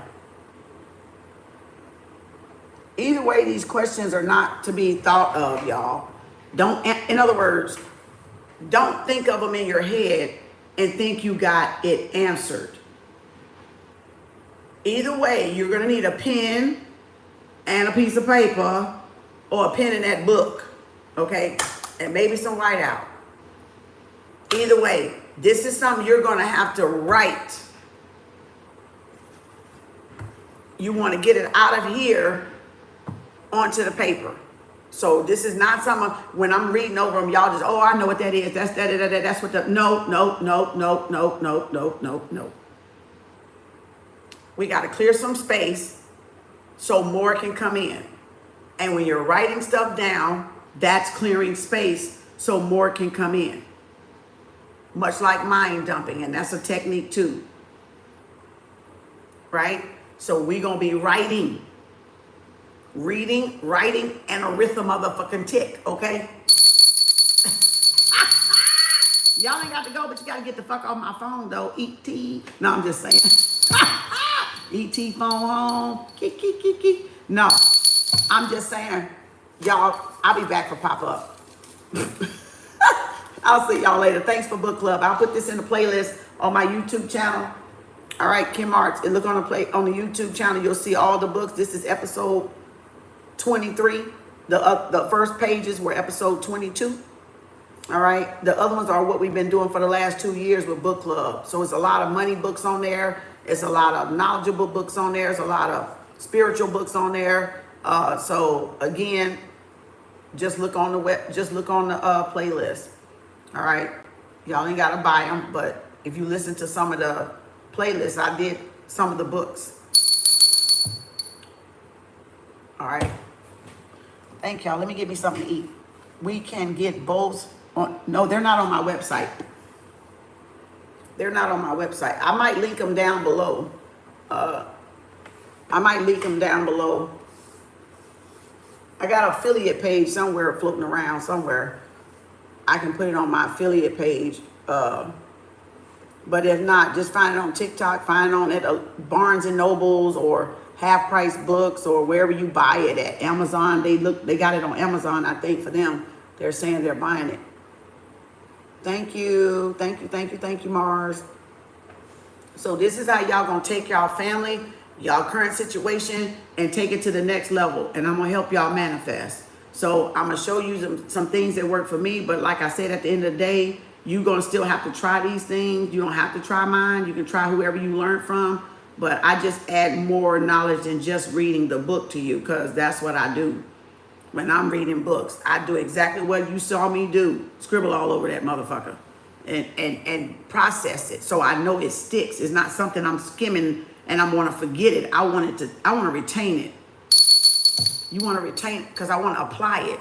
So I need to retain what I'm reading. I need to know, okay, oh, I need to say an affirmation right now because I see what Kim talking about. It's an illusion popping up in front of me. So I need to say an affirmation. Or my fear of money or scarcity is coming back. So I need to focus on, I need to get back in alignment and know that this is my reticular and my past trying to come back and grab my ass. So I'm not going back there. Remember, these two things, write this down. When you live in the past, that's depression. When you live in the future too far, that's anxiety. So if you're feeling anxiety, you're unsure about your future because you haven't created it now, or you haven't did things to create it in a positive way. And if you're focusing on the past, where I came from, poverty, slavery, and all this other shit we say, then I'm going to be depressed. So you have to live in the now, which is why you have to stay in the now form to manifest. Because if I manifest now, positivity, I ain't worried about my future. Because I know what I put right now in front of me is positive affirmations. So why am I worried about my future? Why should I have anxiety when I've been doing positive affirmations every day, all day, when I turn over, when I shit, sleep, take a bath, poop, fart, eat, whatever, drive to the store. I ain't got no worries about my future. I ain't got no anxieties about my future because I made sure I created it deliberately right now within this breath. But if I look back and go, oh, I was on welfare and oh my God, I'm so sick of being broke and I'm gonna be depressed because I'm looking at my circumstance and I'm not creating a different outcome by focusing on the future now, which is now. That's how you have the surety for the future. That's how you have assurance for the future because of what you're doing right now. Else you're going to stay in the past and be depressed and complain and grope and moan and ain't nothing right and rich folks got this and wealthy folks got this and they got a silver spoon in their mouth. I ain't got no silver spoon in my mouth. It wasn't given to me. I had to create this life. I had to create this life. I had to create this life. I just gave y'all the little story. I had to create this life. So it was no silver spoon born in Kem Arts' mouth, okay? I had to create this. I had to work on me to get this. And this is the fruits of my labor of me working on me, showing up in my reality to let me know I did something right. I did something right. So what that proves is way back then in 2016, 15, 17, 18, 20, 21, 23, here I am. I did something right. Now who get it now?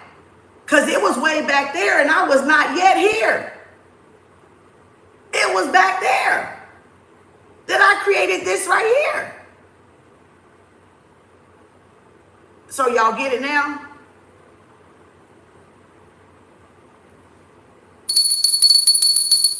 Y'all get it now? That's how you can have assurance of your future because you already took the steps to ensure the future. But if you don't never take the steps to ensure the future, y'all gonna just have anxiety and impending doom about the future and fear of the future because you're not doing nothing to create a better future, a better outcome, better circumstances around what was that ain't goddamn nothing got nothing to do with right now.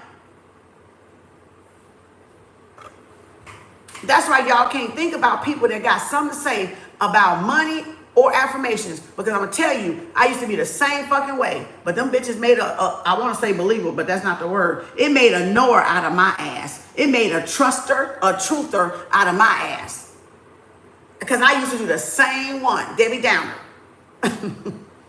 They just lucky. They just lucky. They just lucky. They just born with a silver spoon in their mouth. That's what all most black po folks say anyway. You know. Now you understand, you know. So I'm telling you, I'm here, so I'm doing, and I'm telling you, it seemed harder. It seemed harder than what I'm talking about, because it did to me until I caught on. But when you get it, you're gonna be like, that shit wasn't hard at all. No, because that's our past holding us back. That's the South Node keeping us back. That's the ego trying to protect us by not allowing us to go further. That's what we're comfortable. That's what we're used to seeing. It don't want you to see different. You have to become different to see different. You got to do different to get different results. You see what I'm saying? And it's just a little bit of chipping every time. You ain't got to do everything at one time. It ain't got to be perfect. Right? So again, take that, you know, them little nuggets. Take them little nuggets, you know, of inspiration and feed your soul with it and make it, break it down however y'all need to break it down is what I'm saying. For you to interpret what I'm saying. But at least you know what I'm meaning, what I'm saying is what I'm saying. You know where I'm coming from is what I'm saying. So, there you go. Good day, mate. Bye, y'all. I'll see y'all in a minute. I gotta eat. I gotta eat. Y'all go get something to eat. Go use the bathroom. Go take a bath. Go wake up and wash your face. I don't know. I'm just saying. Some people just getting up on the other side of the planet. Oh my God. Now you understand. Yes. Temecca. Yes, absolutely. Amen, Lena. You know, this is an amazing piece of knowledge. I never saw it that way before. Thank you. Thank you, Lena. You are an amazing teacher. Well, I'm a student. I'm just a student of the universe, but I learned my lessons. You can't teach nothing you haven't done. That's why I said that regurgitation is fucking people up. Because if you learn something, you got an explanation, boo. You got an explanation. You got some stories, honey. Because it took you learning, bumping your head, trial and error for you to get that meat, to get that substance out of that damn lesson. So I've tried this shit. You can't teach stuff you haven't tried. That you ain't even put your foot wet in the pond, okay? That you haven't even done anything or applied it to any part of your life. And I just even gave you an example how because I didn't deal with that generational curse, money, poverty, and scarcity, what did I say it trickled into? Okay, Section 8 welfare. What did I say it trickled into? My money. So it didn't leave me, honey. You know why it didn't leave me, honey? Because I didn't deal with it. I didn't sit and deal with it. I'm thinking because I done got an education, I got some money in my pocket that I'm out of the free and clear. Bitch, I'm in the debit.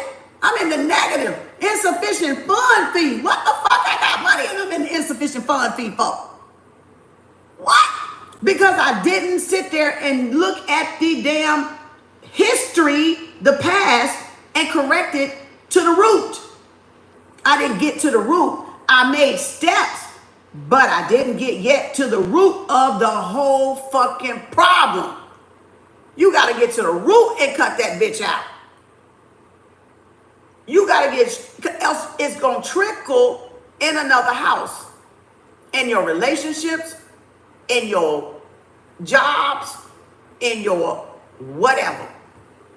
You got to get to the root. And we got many issues we got to get to the root of. Because it ain't just around money. But once you can learn to recognize the ones around money, you got the formula to fix all the other ones. You do it the same way. You do it the same way that works for you. And therefore, you're not afraid and you're not running anymore. You're facing it. Just like Timothy said, he faced his fears. Because, yeah, when you face them, they got to disappear. Damn, that rhymed. Damn, that was a good one.